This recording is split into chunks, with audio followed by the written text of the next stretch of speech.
Let's just start the. Go ahead and start. This ain't a drill. Only time I'm playing is on the field. And when I'm on the field, no, I got mad skills. And you know we bout to eat this a fast meal. Y'all gotta pay for this heat like a gas bill. We keep on coming back, so yeah, they mad still. 716 make them pay me some bad bills. Red, white, and blue like Superman, so you know we eating at the Super Bowl. Kill the competition, set up the funeral. Josh Allen catching all the shots you go for. We callin' blitz. Ready to start, we ain't calling no quits. I'm the #1 draft pick. A lot of y'all talk, but I ain't hearing it. Only listen to Keyshawn and Miss. Talk about the Bills dominating on the field. All our players got them skills. Buffalo don't make a kill when we talk about the Bills dominating on the field, and our players got them skills. Buffalo won't make a kill. Yes, sir. Yes, sir. Welcome back to another live episode of the Post Podium Podcast, home of the all truth, no sodium takes. Yes, we keep it real, raw, and rugged around these parts. Ain't none of this rehearsed at all. Just so y'all know, like we don't even sit and plan out these episodes. I mean, it is what it is. It just comes out. So if we planned the episode, we wouldn't go through it anyway, so it doesn't matter. We always have an agenda, and we just get off on a tangent. We ride it. That's probably right. That's probably right. So I'm your co-host, Aramis. This Key. And your boy, Melly Mac. Yeah, in the house. Time number 2.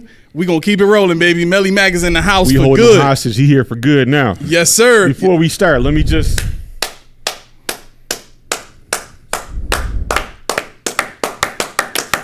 Thank you guys. The last 2 shows did numbers because of you and you alone. Oh, man, yes. 60 views 2 shows ago, 68 and counting this show. Let's go. Thank you. So, thank you and welcome to the family. Stay a while. You'll like it here. I'm the noisy one, just so y'all, in case y'all can't tell. Oh yeah, we forgot about him. Yeah, so we got our producer, my oldest son, Junie, in the house. We gave him a mic today. I'm gonna see if I can turn him down just a little bit. How about you just back up off the mic just a little bit? Yeah, something like that. Don't right there. Don't hug the mic. Don't hug the mic. That's good. I got it. Say what's up to the folk. What's up, y'all? This is the producer, Amos Jr. checking in.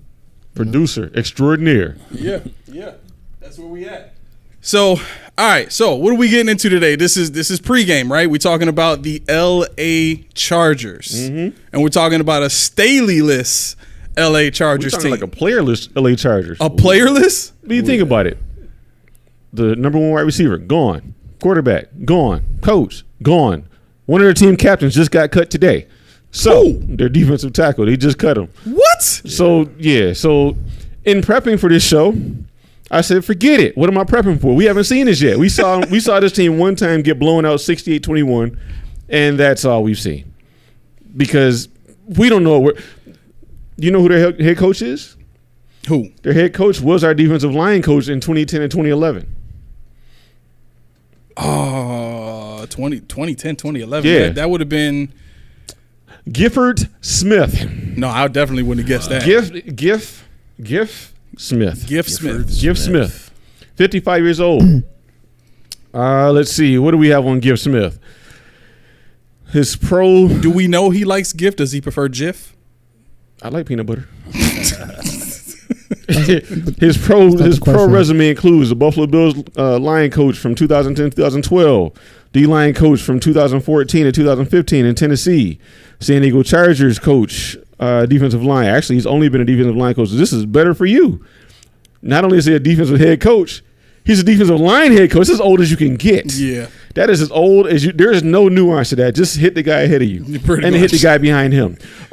He went to outside linebackers, and they overlooked Kellen Moore to get the outside linebackers coach to be an interim head coach. I wonder why. They brought him in to create a run game that matches a pass game that they already had. They already had a vertical passing game. And Keenan Allen was their underneath guy. They don't really have a great tight end, right? Mm-hmm. And so when you look at what they wanted Kellen Moore to come in and do, it was take what we already have and just add some run into that. They like a dancer with 2 left feet, man. Yeah, Eckler's numbers have not been great this year. No, because I got him in fantasy, so I know firsthand his numbers have not been great. Firsthand. I'm sorry. It's something about him. I just can't do it. I don't know what it is. I never could do Austin Eckler. He just don't look like a running back to me. He just doesn't look like a running back to me. I don't know what he is. He's good, but like every time I see him, I'm like, nah. He's kind of like he reminds me of a thicker Darren Sproles. He might, maybe it's because he got the Tyler Perry leading role look to him. Oh, what? The bald head, smooth face, nice and trimmed up, nice looking brother. That should be an actor.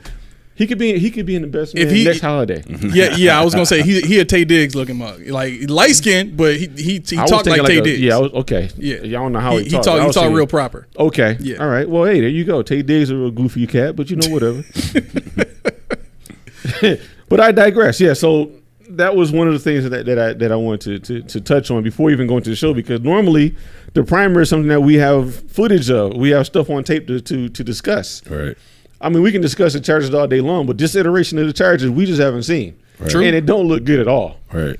So unless the Bills, trip, stumble, and fumble, I don't see a way. And I'm not gonna end the show early, but I just don't see a way that we lose to this team unless we beat ourselves. All right, guys, have a good night. That was it. Yeah, So would you say their best players right now is probably what? Khalil Mack, Derwin James, and Asante Samuel Jr.? That's it? Who's the punter? No. Because we got no Bosa, no Allen. Are you talking about just defensively, or are you talking about in totality? Overall, I mean, you got no Keenan Allen, no Bosa. Joseph Day got cut. Like, I don't know, man. It's looking like Derwin James and their defense is their best option. Yeah, I mean, Josh Palmer's decent. Quentin Johnson's he's an afterthought, and he's not that great. The offensive line is not great. Huh? What about Easton Michael Stick? You gonna rehash this, huh? When I watched this back after we did the show, y'all high fiving? Oh, y'all high fiving? Okay. So he carried on a healthy tradition. 1 and 2. But so I'm looking at the team. And I'm saying, okay, Easton Michael Stick. I laughed when I watched myself laugh when you said it last time. I almost drove off the road that time too. But Will Greer is their backup quarterback. I mean, Morgan Fox. No, I mean Eric Kendricks. I mean, who's here? Their draft pick Isaiah Spiller's decent. Running back. He's out of Texas A&M, but I mean he's kind of a banger. I'm not really too worried about him as much. He doesn't have that much speed. J.K. Scott, that's their punter. Okay, so what's your take on Donald Parham? Because he's a slender 6'8" tight end that runs like a wide receiver, but he doesn't get used nearly as much as Gerald Everett does, and Gerald Everett doesn't even really get catches like that. Nah, I mean, I don't know. I think the measurables will grab you, but I don't know that he's that great in their system. I'm not sure what his stats are offhand. I mean, I have to look it up, but I can tell you that he looks like a football player. He looks like he's a real weapon, but it just hasn't matched up for him for whatever reason. And I think this is a second team. He's back up to Was he drafted by somebody else, or was he drafted by? He was drafted by somebody else. Yeah. Actually, let's look at this. Wait, no. Yeah, let's see. Defensive free agent, or Detroit free agent.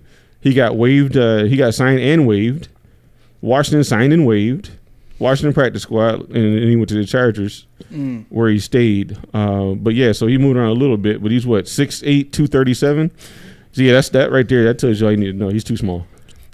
Height wise, yeah, but 237 way too small. You think so? Mm-hmm. I mean, you can put on, like, Dalton Kincaid is 6'4", 240 pounds. 6'3", 240. Yeah. Yeah, but I mean, I know 6'3", right? So that's 5 inch difference. That's a big difference. And then you look at Spencer Brown, who is 6'9" or 6'8", 315, and he can't anchor for crap. So you see the size. I mean, that's one thing about the measurables. You know, you look at a guy, you're like, okay, this guy's got this. He's got to be able to do that. But in actuality, they really can't, because their body doesn't match up with their skill set. Okay, so Malik Sunflower, bro. Like Madden. Malik Sunflower. Yeah, we got to get that league back. I want to do it again. I got it. I got 2004 at the house.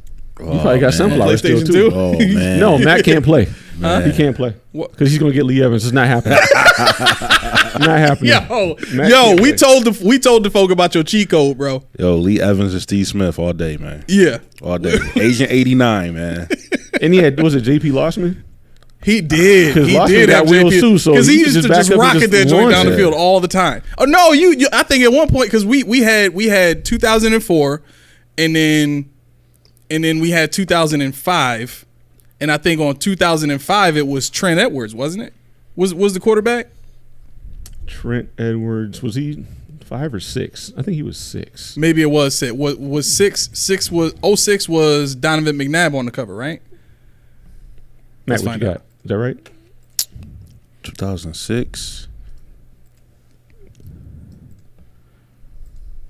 If he has this, he is the Madden guru, I swear. If he is right about who's on the cover of anything, I can barely tell you who's on the cover. You see that? Did you see the discrepancy of Madden 24? On the actual hard copy is Josh Allen. Okay. But on the digital is Michael Vick. For real? Yeah. He is correct. I'm out of here. Yeah. He is correct. I'm out of here. Yeah. Donovan McNabb is on the cover of 2006. Wait. Let's go. Extra point. What color is his jersey? White or green? Green. Oh, you I knew it was green. I knew it was green. They only do the home colors. You have a taper fade on there. No, I'm joking. But yeah, so no, I mean this Chargers game, in all actuality, I don't know what to expect because everybody puts their pants on one leg at a time. So they're humans on that side trying to win a football game. But from what I see, and I don't know Easton Stick from a can of paint, and I don't know what he did in college because I didn't look. But I can tell you that he's not Justin Herbert, and I can tell you that without their number one receiver, Keenan Allen, they're a shell of a team. So you can key in on Eckler all you want. Yeah. So I did listen to their version of their radio team, whatever, but they were saying that he has an arm.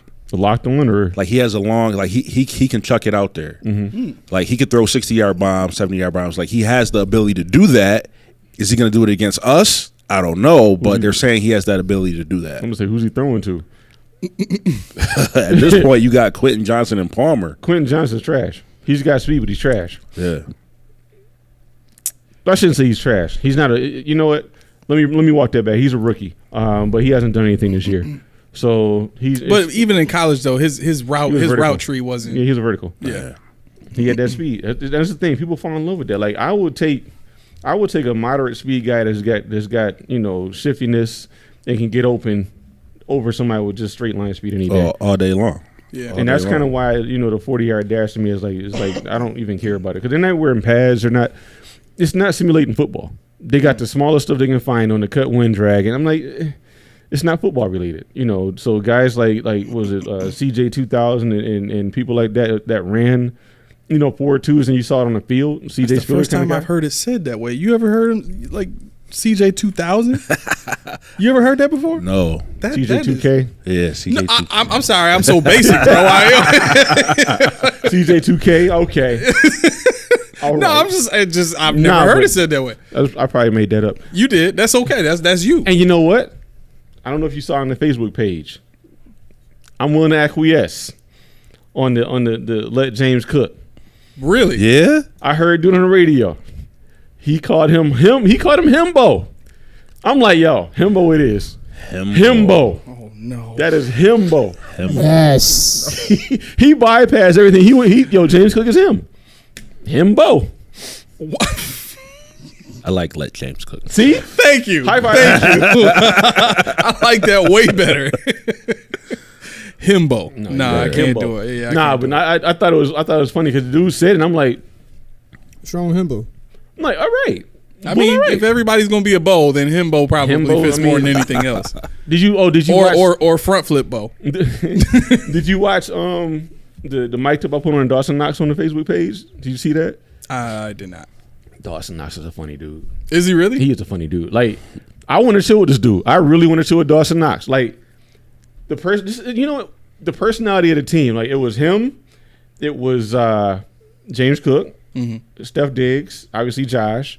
Dalton Kincaid is really funny too. Is he? Yeah, they have a good relationship. Him and Knox have a good relationship. That's good. But I mean, I suggest you can YouTube it. You don't have to watch it on our Facebook page, but just YouTube Dawson Knox mic'd up, and you're gonna get a laugh or two. All right. I mean, your chances of actually being able to hang with him are probably high because they're probably never going to let him go. Like, ever. I mean, I don't want him to go. I like him. I'm not saying that to be spiteful. It feels like it. No, deep down in my soul, it feels like. No. I feel you gotta needles. admit, I've liked Dawson Knox for years. You know that. So No, yeah, I know. yeah. So people at home, oh, he's a Nugget. That's another thing. What? When I tell people I'm a Nuggets fan, oh, you're a Nuggets fan. Like, damn, I was a Nuggets fan when they were trash. Right. I remember. Nobody's a Nuggets fan. I'm like, I remember that. I'm a Nuggets fan.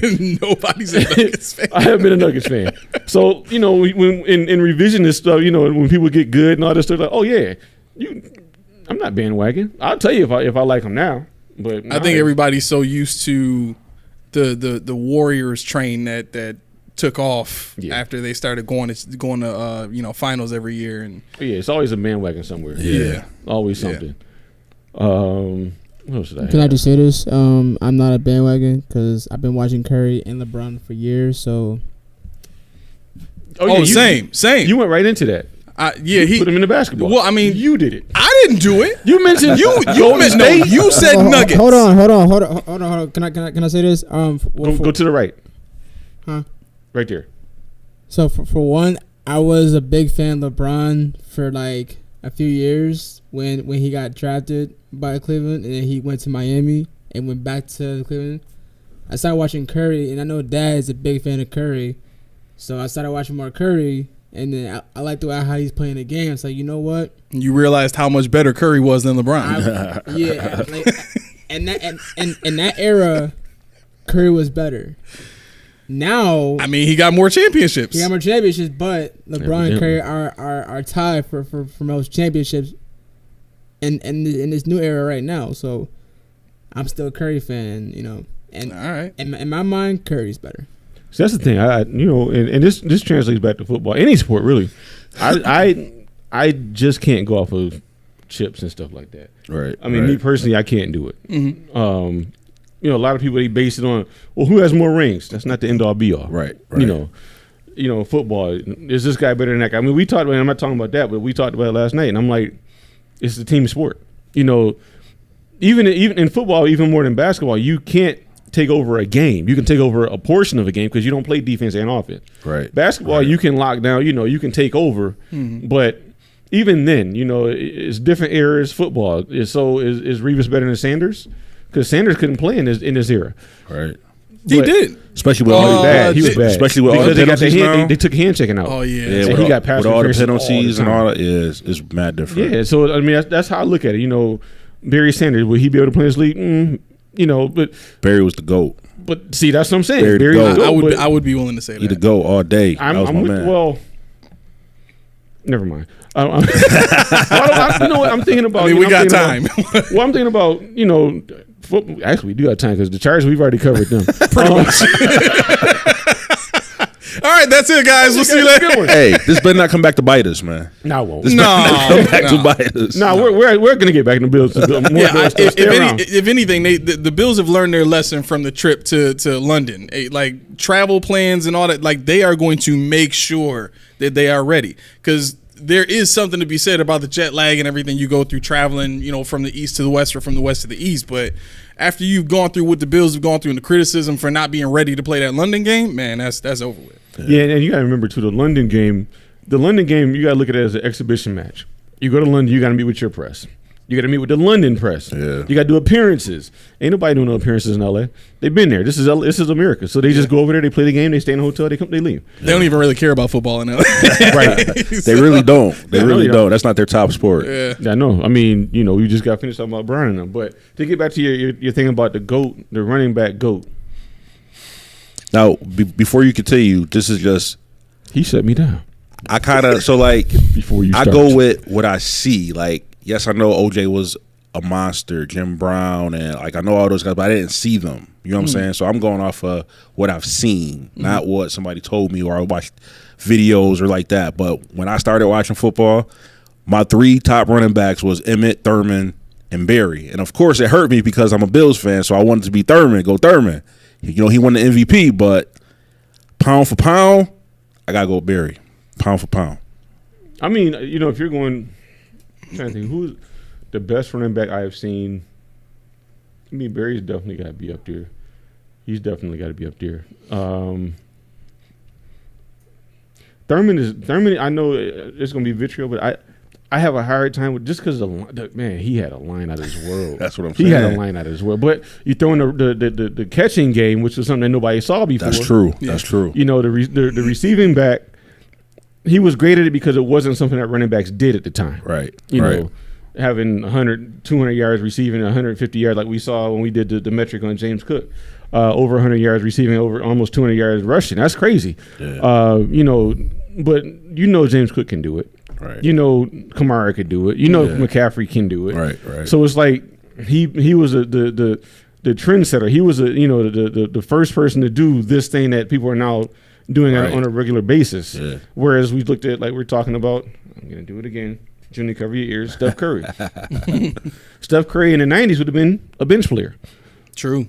Because he would have been Steve Kerr. He's a gimmick. He's like been his dad. I was going to say his dad was a beast.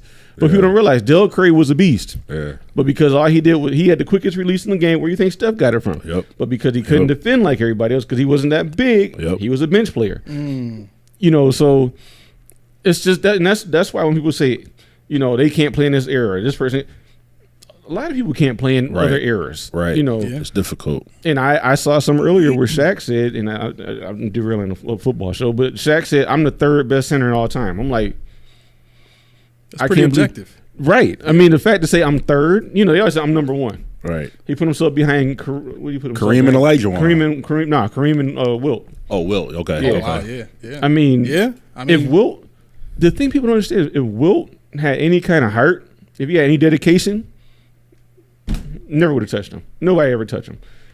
But you look at his stats, you look at his team's accolades, and you could tell his heart wasn't in it. He was just big, and he was dominant. But to your point, like you said, I mean, Barry. And then the other thing about Barry, so Barry's line was trash. Like them boys was garbage. Yeah, garbage. Right, and he had a 2,000-yard season. He almost had two. Mm-hmm. Like he was close. Like he had like 1,900. Like he was close. He was the only one to have 2,000-yard seasons. He retired in his prime because he knew they weren't going to win. He didn't want to leave. And he said, like, I don't know if y'all watched the documentary.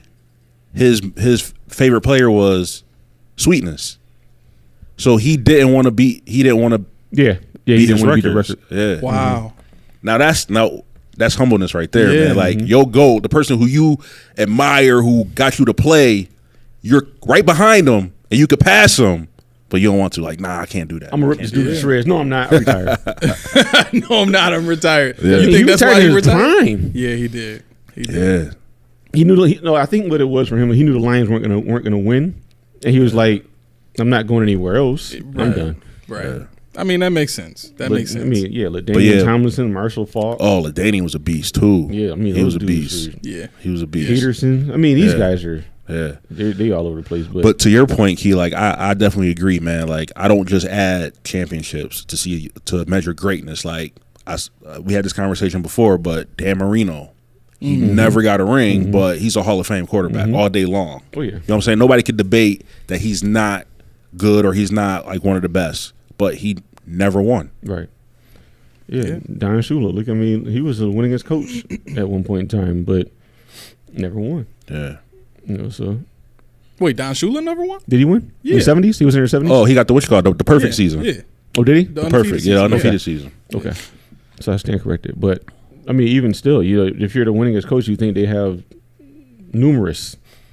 Right. So I mean, it was a tougher era. I mean, like, imagine Beast Mode getting drafted in 2024. Right. Like, he would destroy this league. Like, in the league where defensive players are getting told, like, don't hit people all like that or take the right angle, or you can't hit on the head. Like, Beast Mode would destroy defense. Like, maybe that's what we need. Maybe imagine Bettis in this. Exactly. That's what I'm saying. Like, maybe we need those bigger backs like a Derrick Henry. Like, we need more of those kind of guys to stop making the offensive players seem so, like, timid and innocent and weak. Right. You know what I mean? Like the hit that the Steelers safety put on I think it was a Rams receiver. No, it was the Colts. It was the Michael Colts. Pittman. Yeah, Michael Pittman. Right. Man. Oh yeah, He hit Pittman mid dive, but he hit him with his shoulder. Like you could see it on the opposite angle. Mm-hmm. And I get exactly where he's coming from. Like, what do y'all want us to do? Like, look at, for instance, I was going to bring up last show after the Dallas game. What's the safety that got the personal foul for hitting Shakir? What was he supposed to do? Right. I mean, he was trying to get out the way. He hit him, but he was trying. They got pads on for a reason. Right. What you supposed to do? Yeah. Well, I mean, he hit him in the helmet though. Like it was residual. Like so. Let me ask y'all this. Because I only ever played defense, right? Mm-hmm. And you played defense, but you played receiver, right? Mm-hmm. As a receiver, like just speed wise, do you think it's possible for a defensive player, or let me ask you it this way: would you prefer a defensive player to go high on you or go low on you while you're trying to get the ball? Low. I would say high because low, like that's your knees, that's your ankles, like that's going to continue to have me play. Plant. Up here, I got shoulder pads on. I'm more protected up here. Okay. So I'd rather you come up here. I mean, obviously not head, but that's going to plant. Below the neck. Your legs plant. Yeah. Yeah. So for me, I always played the ball. Like I very rarely tried to like wait for the receiver to catch the ball and then try to make the tackle. But if you're reading it right, there is, and I've not played at the NFL level. I won't even try to pretend like I know the speed of that game. But you know the speed, fast, too fast for me, right? You know, and maybe I'll ask my pops about this, but I'm trying to imagine the speed of the games that I've played in, and having the time that I had to process everything and think, okay, I can target the waist, or I can target the ribs, or I could, you know what I'm saying? But the way that these safeties are trying to hit, they're trying to knock the ball out. Right. And I think that's the thing that everybody needs to understand is I have to be careful how I hit you, because I don't want to disrespect the receiver by going low on him and putting his career at risk. Right.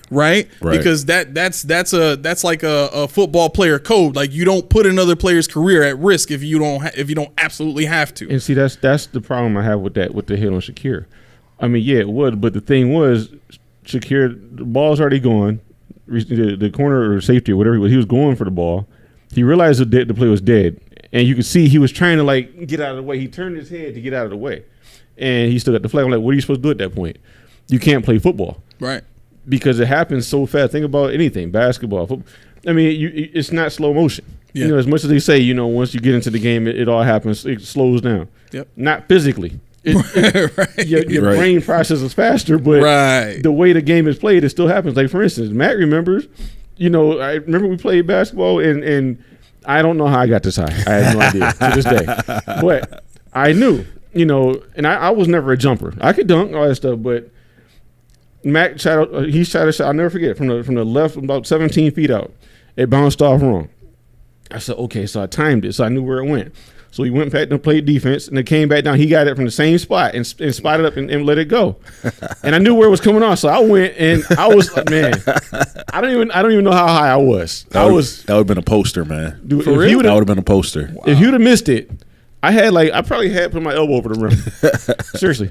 And I never was a jumper, but I wasn't thinking. I just knew where the ball was coming off. Well, it didn't come off, but I knew where it was going to go, so I'm going to get it. Yeah. So I equate that to this guy that, when he saw the ball come, I'm going to go get it. Mm. Oh, wait, I can't stop now because I'm going forward, 4.4 speed at a ball. Yeah. And he's coming at me, so that makes me my trajectory faster, and now I can't do nothing. And it wasn't a violent hit. Right. He just hit him. Right. It's a football hit. Right. So you got to get grace. That's a crazy play. And I wrote it in my notes for the game last week. I was like, what is he supposed to do? As a sportsman, not as a fan that's never played. Is that why do you do that? That was illegal. Right. It's not that simple. Spontaneous question. Yo. Have Karens ruin football? Have Karens ruin football? Because if you think about it, all of this has to do with the NFL's image, right? Like think about Little League and how the pool of children that are going into full contact football is diminished now. Yeah. You know what I'm saying? Like, my daughter was a cheerleader 2 years ago now, 2 years ago, and there wasn't a lot of players showing up for practice. There wasn't a lot of play. You know what I'm saying? And it was a league full of about 7 or 8 teams, maybe 8. But I mean, I'm used to Little League. You know, even in the inner city being you 30 deep. Yeah. At least. Yeah. I mean, that was a different culture. Everybody wanted to be a vet. Everybody wanted to play for everybody, the show shown. I'm plugging all these teams I remember, but I mean, it was a different culture altogether. But you know what it is too, and I don't want to disrespect the producer over here, but I'm being real. It's a different mind state. You think about when I ride by my mom's house, when I take my son to my mom's, I ride by it where we used to play basketball all the time when I was a teenager. This thing's empty. They rebuilt the court, but nobody plays. Yeah. Everybody wants to be on the video game playing 2K. Everybody wants to, and they don't even go to each other's houses anymore. Yo, that makes me mad. Right. The whole online scene to begin with. Like, I used to love when we all met up and we was all playing. Like, and here's the thing too. Like, Junie, imagine this, right? Tell me what you think about this. Back in the day, we used to hang out at the house, and we all played the same in the same league. We played Madden franchise, right? And we would have Keyshawn play his game first, and we would watch him play his game. Then we had Melly Mac play his game, and we would all watch him play his game. Then I would play, and we would all watch me play my game. And then we would go to the next week and do it all over again. Now, mind you, these games were what, half hour, 45 minutes, at the time. We had like 5-minute quarters or something like that. Yeah. But do you think you would be able to sit through something like that, like watching 2 whole football games before like imagine you in a basketball league and you got to sit there and watch 2 other people play their game before you? Like, are you sitting through that? Honestly, no. Right. I ain't doing that. Like, people nowadays ain't got the patience for it no more. Yeah, I mean, the funny thing is, you look at YouTube, who are the biggest YouTubers? Video game players. Yeah. So you sitting there and you rather watch somebody on YouTube play a game that you don't know. Right. Yeah. I'm guilty of this because I will watch it, but I play with you guys too. Yeah. Right. What's better than having your controller wrapped up in the cord, having your pocket and walking, what's up, fellas? Right. What's better than that? Right. Now I gotta come in there. You got your own memory card because you got a roster set up on there quick. And you got your case in your pocket. Yeah. And we don't realize, because we took for granted that time, we was able to do our social skills. Yeah. We was able to have a conversation with somebody and not be scared to talk or be around somebody. And you know what I'm saying? Like, we was able to do that because while we playing games, but we also building them skills. And now I see, like, even my son, like, those skills are not quite there, or they're not quite strong as like we were. Right. Yeah. You know what I'm saying? So, and another thing too is, like, when we played football, like, from, you guys remember these guys been playing football. People in the NFL, they've been playing football since they was kids, right? Right. Mm-hmm. At that level, they're taught, hit him hard as you can, right? Because as a defensive player, you got to make money too, right? So, like, how many turnovers can you do? Right. How many, like, so it's hard. That's why I always say it's harder to play defense than offense. You know what's funny? What equates to what you just said, and I'm not trying to park on it, but when I played, and don't ask me, when I played volleyball, I lettered somehow. I don't know the rules of volleyball, but I lettered in it. And the funny thing about it was this. Our coach used to give us a blockbuster. Give us a blockbuster card if you spike the ball in an opposing player's face. I forgot what they called it, but if you could hit the ball and hit them in any part of their body with the ball, and get a point, you got a blockbuster, like a $5 gift card. Wow! Imagine that now. What is that? That's abuse. That's right.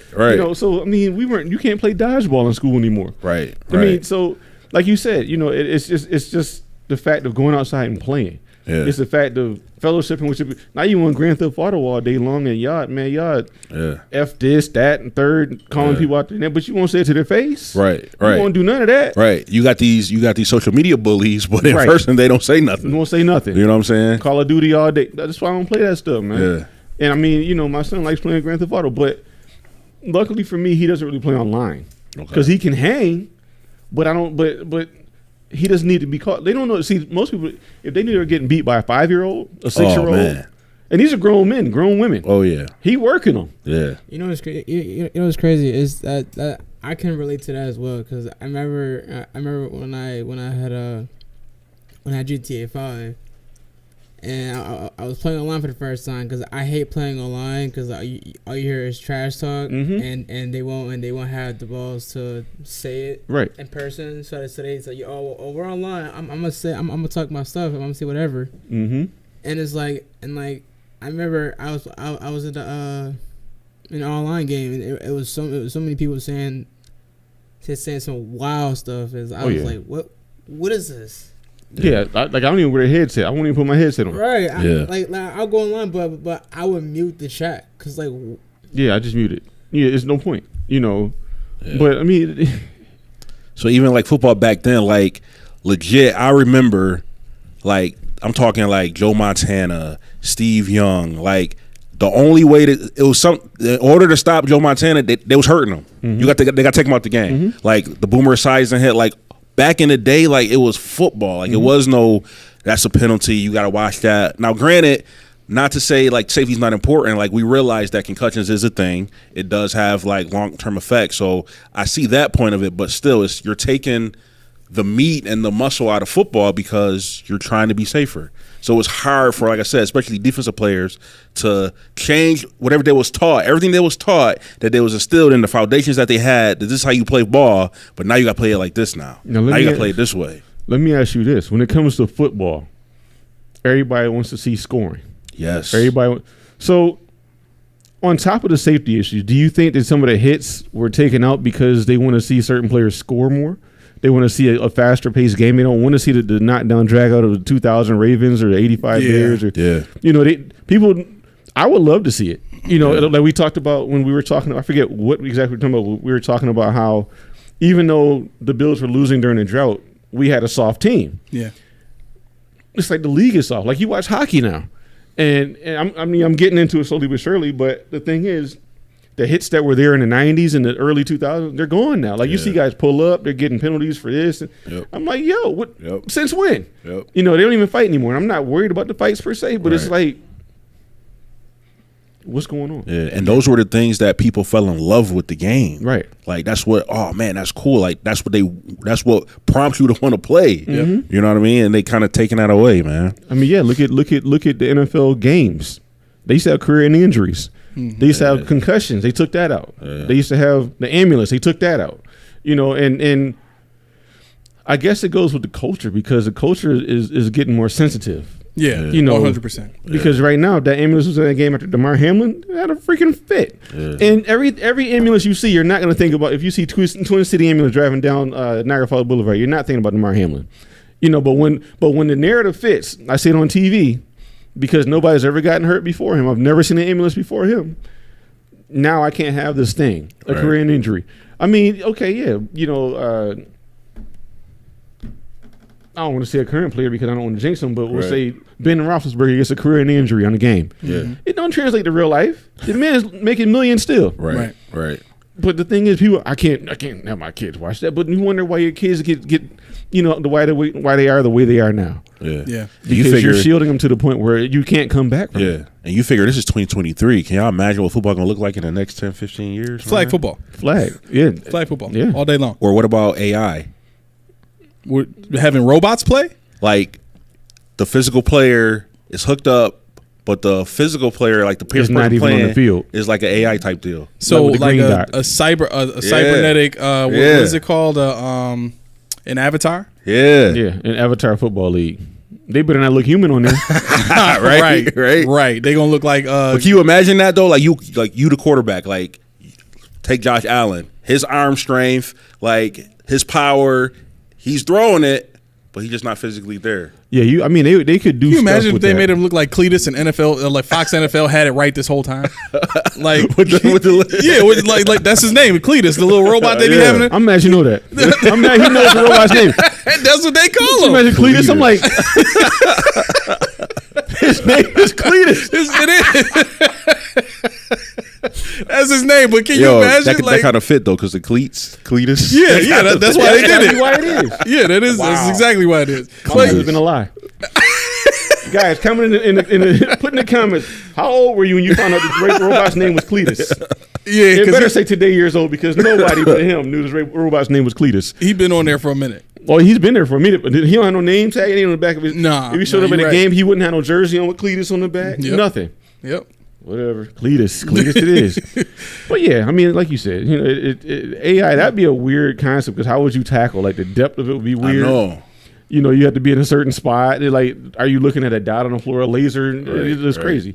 You could do that. Yeah, I'm sure at some point because everything now is about awareness. Everything now is about, you know, medicine and health and, you know, just being careful with, you know, what you take in, you know, both spiritually and physically. You know what I'm saying? And with all that awareness comes the you know, societal changes that we're seeing. You know, if you said to me 20 years ago that seeing players get flipped into the end zone because they diving, or seeing players get flipped because they got hit in the knees, like a safety just totally just clips them because they're trying to jump up and catch a ball high, or a wide receiver going over the middle, it got blasted. I mean, absolutely destroyed. Like, if you told me all of that stuff was gonna leave the game, I would have told you you're crazy. But when you look at awareness and seeing, okay, man, like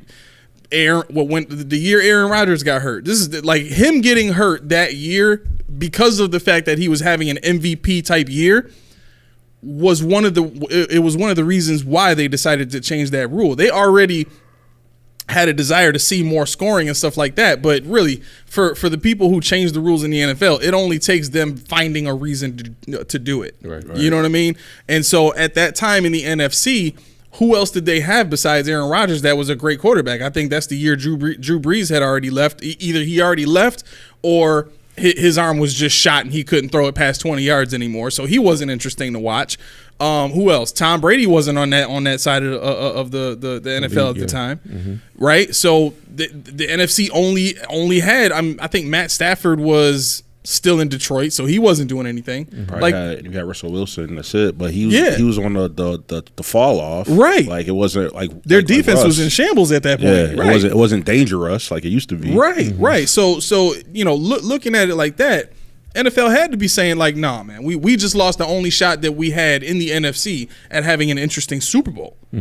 You know what I mean? And I mean, Vegas is probably having fits about that too. Like, a lot of this has to be like, here's what it all comes down to. Everything in life that we see as far as societal changes all comes down to money. Yep. The numbers, the viewership numbers, the streaming numbers, all that takes a dip when you don't have the star quarterback playing. All of that takes a dip when you got Jamar Chase dealing with a dislocated shoulder. All of that takes a dip when you got Herbert down because of a fractured finger. You know what I'm saying? And then the league suffers, Vegas suffers. Like it all comes down to money. Yeah. So and the CBAs that they add, they keep adding absolutely more to the CBA. Absolutely, they're going to keep doing, and that's to me, that's the crazy part, because don't embellish. Like, you're an NFL player, right? You love the game because you love the contact. Don't come out here and say, well, you know, we're just trying to protect ourselves. And no, you're just trying to get more money, bro. Like, be real. Like, that's why I made sure to say that on the show today. Like, just be real. Like, everything nowadays is so fake, it's not even funny. But they'll say it. They'll claim, you know, that, well, we're just trying to protect ourselves. Okay, all right. I mean, I can't argue with that, and that's why they say it that way. I get it, but yeah, it's like, you know, I mean, I had my first concussion when I was in the 7th grade. Then I had 2 more concussions later on in life, and I probably had another. But the thing is, I'm fine. What changed between then and now? You know, with CTE, are they going to cut my head open when I die and find out I had CTE? Who knows? Probably. Right. And of course, I'm not doing head-on collisions like they do in the NFL. But the fact remains, you can get a concussion doing normal things every day. That's what I'm saying. Like, okay, so here, prime example, right? When I was in 5th grade, the bell had rung and I was late for a class, and this was at the old Performing Arts over there on Clinton, right? And when you got down to the landing just above the first floor, above that landing, the ceiling came down like real low. Oh, I know where this is going. Right? Mm-hmm. So I'm going down the first flight of steps from the second floor down to the landing just before the first floor.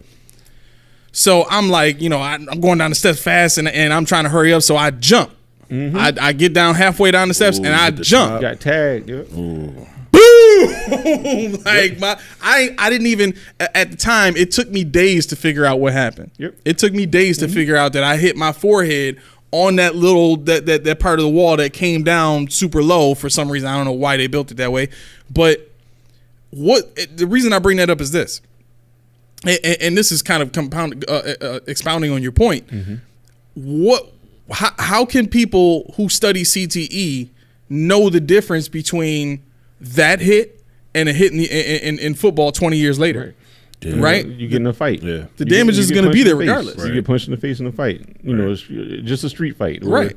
A car accident, or your son kicks you in the head playing around, or you see, because they now they're saying if you have to take a head-on collision or whatever, and you start seeing those little dots, that's a concussion. I'm like, I had a million of them things. Right. You suck it up and you keep going. My neck was small, my head was big. I fall on my head all the time. Yeah. Dude, okay, you gonna giggle? Okay, you find humor in that. Because your man had a feeble neck. But I had the feeble neck. No, I wasn't like that. But my mom used to tell me the story about my uncle, the same deal. Like one time, because his head was so big, right? So my mom would tell me, and she could never make it through the story without laughing super hard.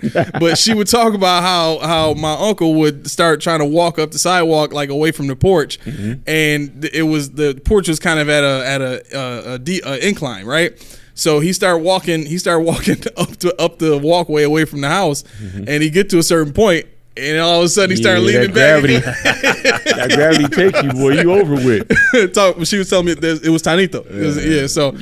Take you, man. The gravity take you, boy. I tell you, you gotta get your neck muscles up. Right. Yeah. You know what? What did you name this show? Because I feel like we got to at least talk about whatever you named this show. What was the topic? Because you asked us some questions. So I did come up with some questions. You asked us some questions, and I'm like, I didn't research them because I wanted to be fresh. I'm with that. I wanted to be raw. So today, wait, yo, pause. Huh?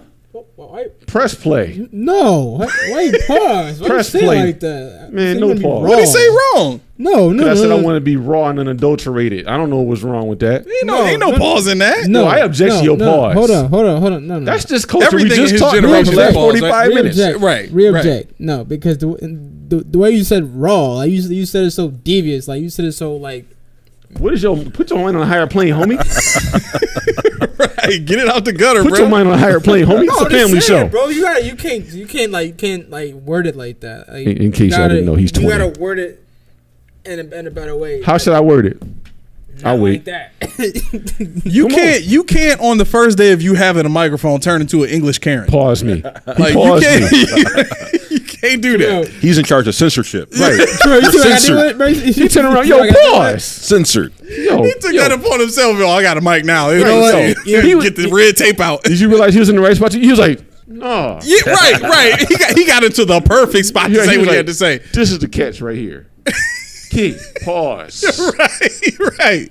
You know what I'm gonna do? I'm having Kitty give me a little censor. I'm gonna just hit censor. You go ahead and censor. Oh my God. And I'm like, Key. I'll be like, oh, you didn't like the way it was, and I used it in the sentence, please. Yeah. Can I have the origin, please? Was it the spelling bee?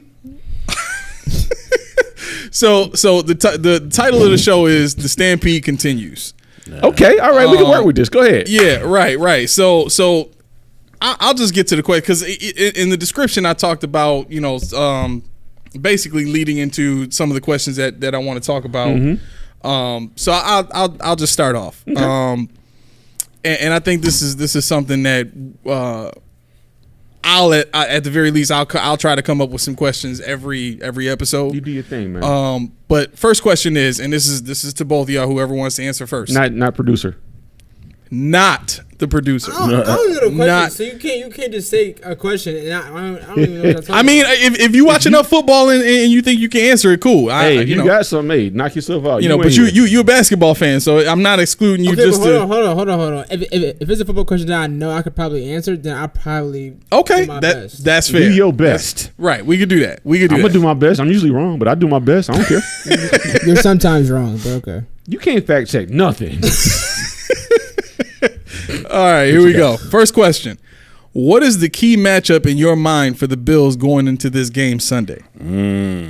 Yeah, I want you to answer that because I don't even know who's playing on Sunday or on Saturday for them. So, all right. So from that standpoint, one thing, turnovers. Okay. Right? What I do know, very little that I do know, the Chargers are good at causing turnovers. Okay. So if we can minimize our turnovers, I think we'd be all right. Okay, so you're going with a full team matchup. Yeah, we got Okay. yeah, and so like as we discussed, nobody individually really scares me. No. But I would just say we got to be smart with the ball, and we can't turn the ball over because I have seen this.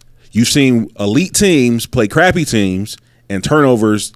It's the elite team turning the ball over. Oh yeah, and they playing catch up the whole game. Okay, I'll ask you a question for you to expound upon your turnover point. How many times will James Cook be sat just on tomorrow night? How many times will they bench him tomorrow? James. He's the only one that gets benched. So yeah, how many times? Yeah, that's true. I think I want to say that that's done and over with. You know it ain't. I want to say it's done. You and know over what? He's still on his rookie contract. You know it ain't. He could be all pro. After that last game, It don't matter. it's over with. It's got to over be. with. It's got to be. When he starts coming out for press conferences, you can't put him back on the Family. bench. McDermott is answering every question now. The third week in a row, every question answered. Yeah.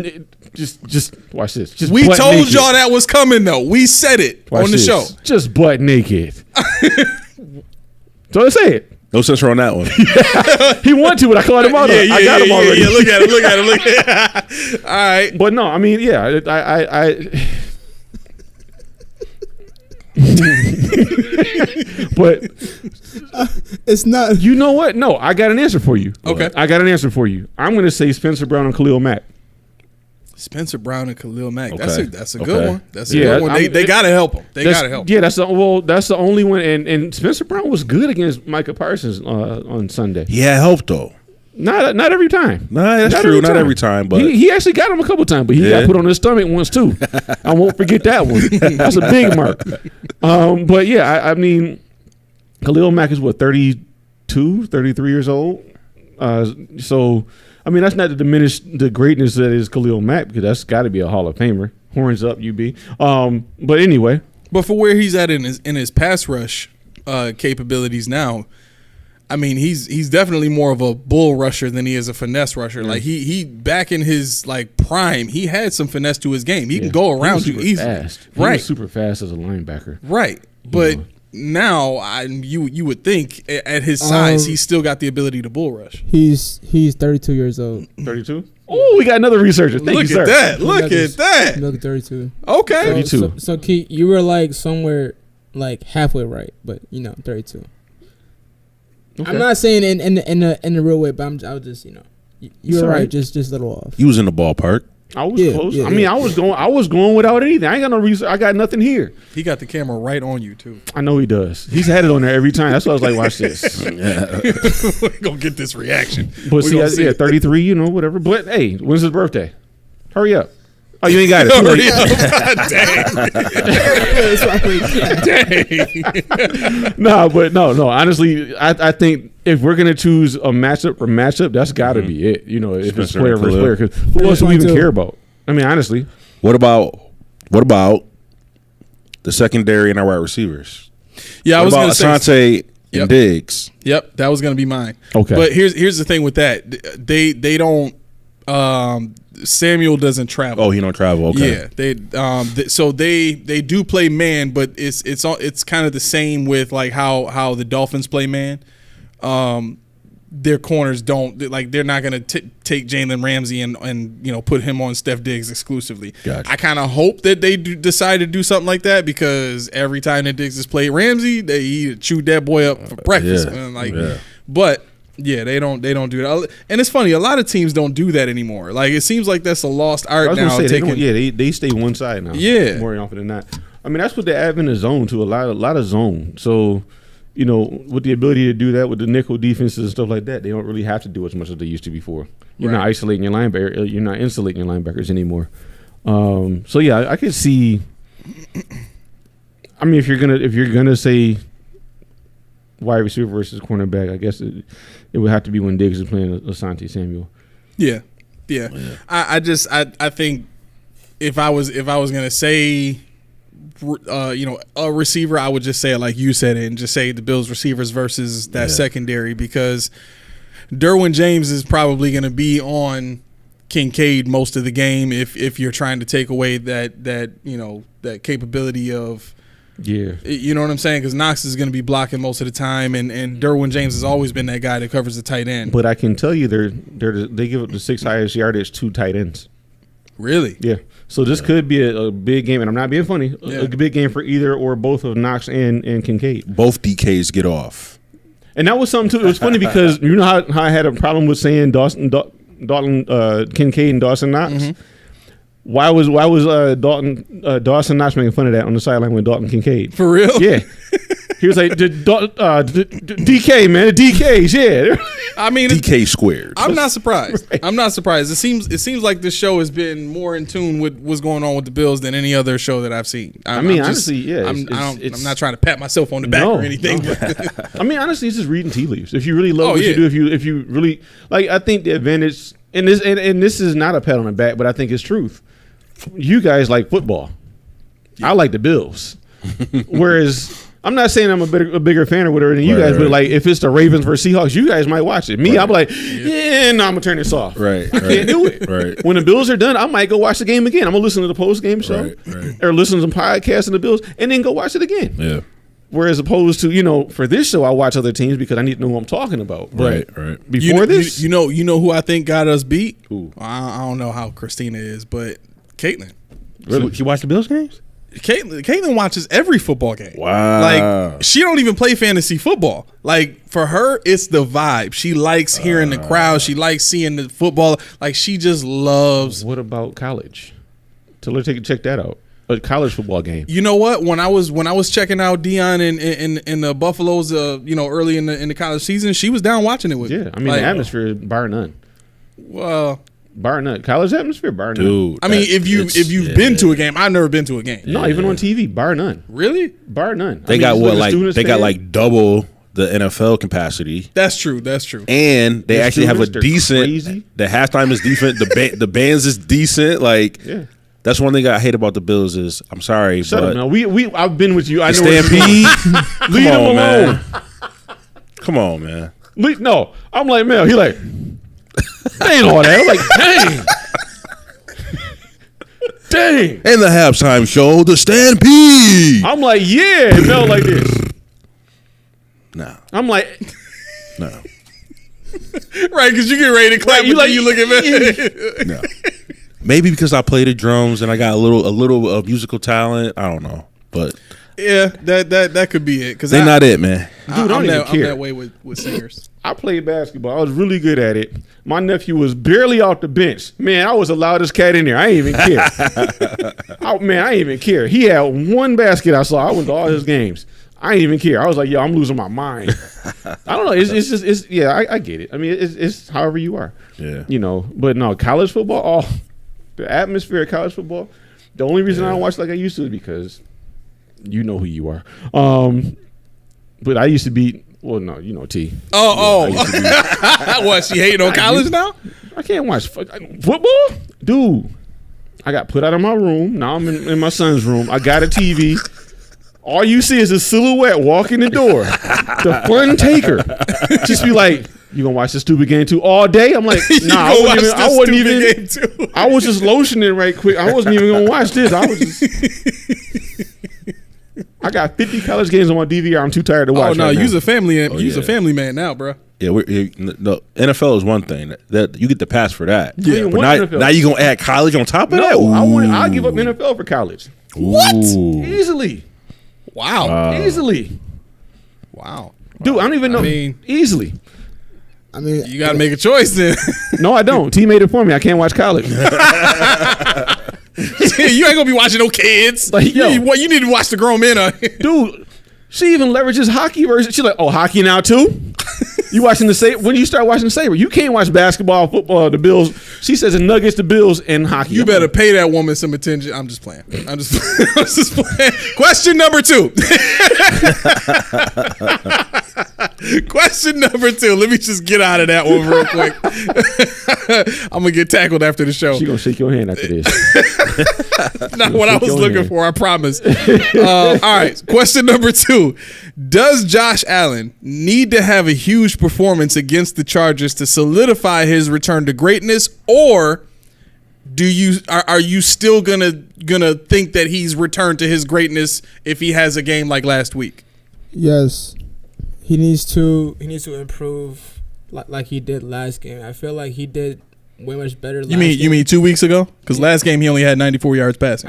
Dominance. I meant 2 weeks ago when he went when he went off against the Cowboys. And what was the other team we faced? Not the Cowboys. It was the Chiefs. The Eagles. Oh yeah, Chiefs was 2 weeks ago. Yeah. Oh yeah, he went the last two, then the previous 2 games. Then Chiefs and Eagles. I'm gonna say Chiefs. If he can play like he did against the Chiefs, Eagles, because the Chiefs he struggled a little bit too. If Josh can play like he did against the Eagles, then we shouldn't have any problems this game against the Chargers. He just needs to get Diggs involved and James Cook involved, and he needs to stop holding back him passing the ball and stop running her off and scrambling around and just throw the ball. I think that's his main issue right there. Okay. All right. Melly Mac, what you got? I'm gonna say no. Not this week.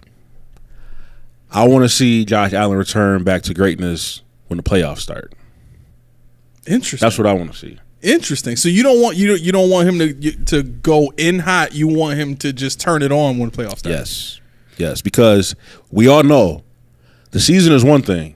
Playoffs a whole different animal. That's true. That's a whole different animal. That's true. Like you could be lights out in the season, and then you drop a goose egg in the playoffs. Like I'd rather you come hot in the playoffs. Like season, yeah, finish it out good, but I don't need to see you be Superman, or I don't need to see you be elite.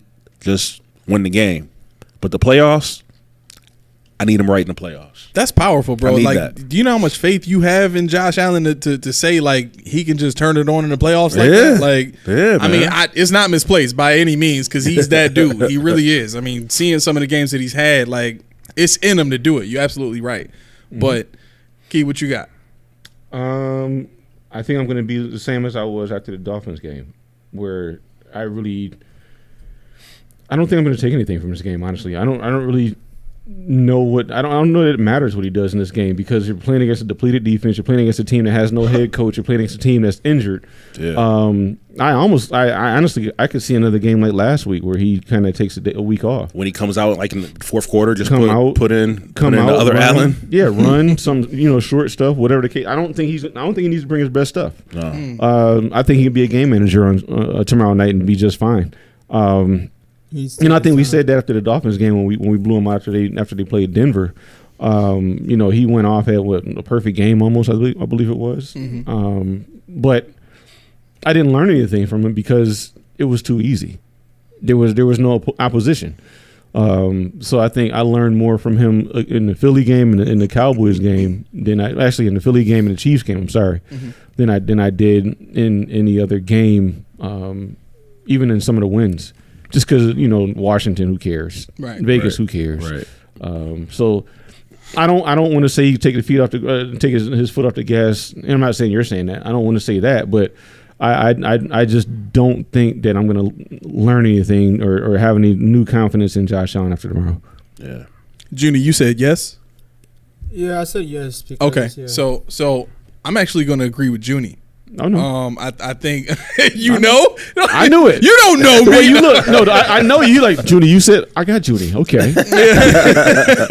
No, but I agree. I agree with Junie. I think if you are going to go into the playoffs as the beasts of the East, like our last episode was titled, I think you need to put on the show. You need to do exactly what the Cowboys and the 49ers have been doing and show everybody that you can dominate the teams that you're supposed to dominate, and just do what it takes to get by beating the teams that are tougher, right? Yeah. The Chiefs game, you did what you had to do to win that one. Yeah. The Cowboys game, you did what you had to do to win that one. Yeah. You've shown the league now you can do what's necessary to win games. You're not just a one trick pony. Yeah. Let me ask you this though. And I hear you, and I kind of agree with it. But I think what I took from your question was, what can we learn?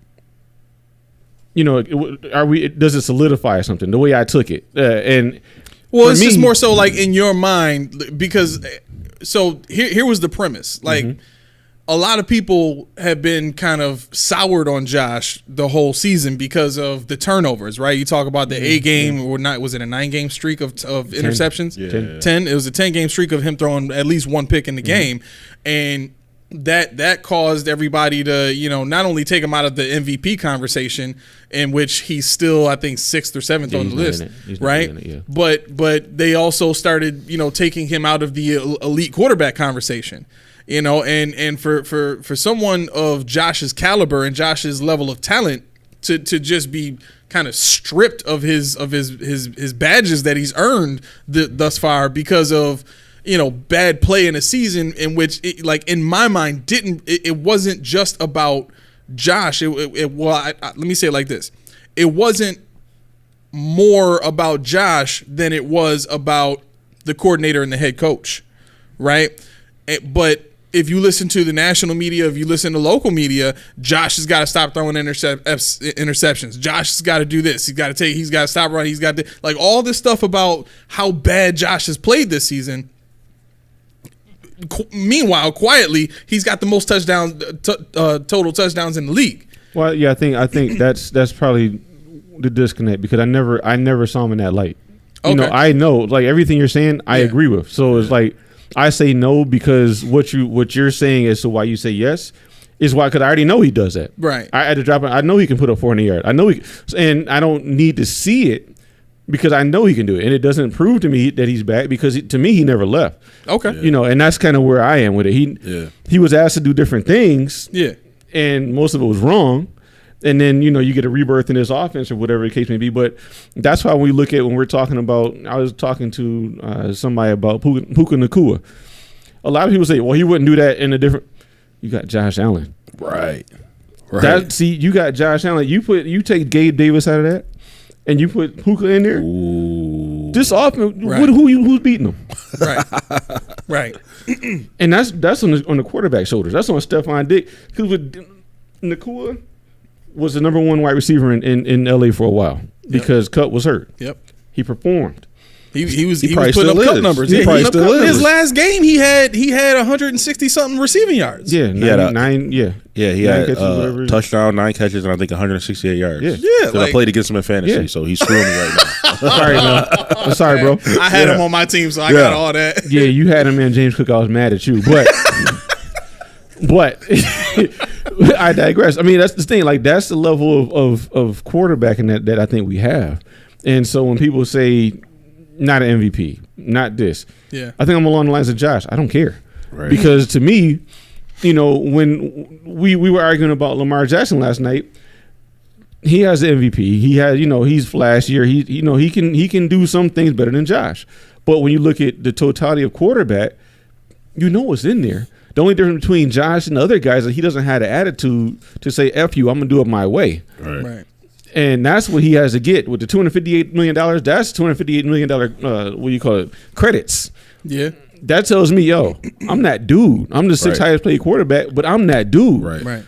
So he needs to start thinking like he's that dude. We don't want you running. I'll run if I want to. I just slide, or I'll get out of bounds, or I'll go down. But I'm gonna run. Right. This is what you paid me to do. That's like I'll tell you guys. I'm in management at a call center, and that's like you saying, okay, you were a phone rep. You were great at it. We're gonna promote you, but we taking your computer away. What you paying me for? Right. What am I gonna do now? Right. I'm not me. I can't do what you paid me to do. What I showed you I can do. Yeah. Because you stripped me away from everything that made me great. Right. Yeah. Nobody's doing that with Lamar. They just enhanced Lamar finally. Yeah. And I think that's kind of where we were last night. Because in my mind, I'm like, in 2019 where he won the MVP, Yep. he had Greg Roman, who we saw do nothing with Tyrod Taylor, but people in Buffalo liked it. He had a 1,000-yard receiver. He had, he rushed, he got hit, and everybody said, you run too much, you're going to do. He's still playing. But the thing was, he was like, I don't care what you say. I'm going to run. This is all I can do. Right. They gave him Mark Andrews. They gave him, Nick Boyle or whoever the heck that was. They said, hey, you got a charm, throw the ball to Marquise Brown. We give you that. He's like, screw that. I'm going. Right. I mean, to Lamar's credit, Greg Roman's offenses have never put up good wide receiver numbers. Yeah, it's always been a running back and tight Run end. heavy. As we saw in Buffalo, yeah. Yeah. So, I mean, that's the thing. Like, when I say, when we're talking about it, that was the way I was thinking. I'm like, okay, if our quarterback had the swagger like a Cam Newton or something like that, it ain't got to be a butthole. Yeah. But just to I'm this team. I can still be liked by the guy. I'm captain. I can still lead my men, but I'm this team. That's the attitude that I want my quarterback to have. That's why you get paid the big bucks. Yeah. Right. Question 2B. I'll say 2 because I just kind of came up with this on the spot. Ooh, I like spot questions. Does a dominant performance from Josh Allen in this game, or should a dominant performance in this game against the Chargers, and by dominant, let's say 350 plus, 4 touchdowns, at least 50 rushing yards, right? Dominant performance. Should that put Josh Allen back into the top 3 consideration for MVP? No. So it's funny you said about the MVP race because I think this year is not going to be a quarterback. You think CMC?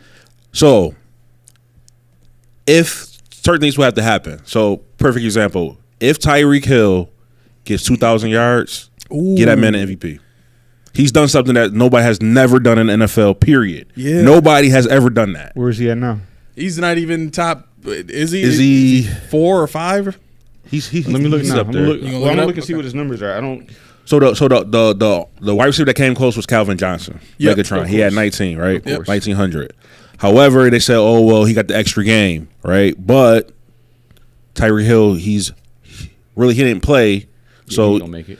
Right? But if he did make that, unanimous, he should get him the MVP. Yeah, because right? he would have done it in 16 games. Right. So So I would have said if he got 2,000, automatically he's the MVP. However, because he's probably not gonna get it now. Christian McCaffrey, man. So on Sportsbook, he was negative money for him getting a touchdown every game. Negative. Normally, when you plus money, it's like okay, right. They're basically saying we already know he's gonna get a touchdown. Mm-hmm. Yeah, like he was that dependent and that confident that he playing, he getting a touchdown. Mm-hmm. He's getting a touchdown.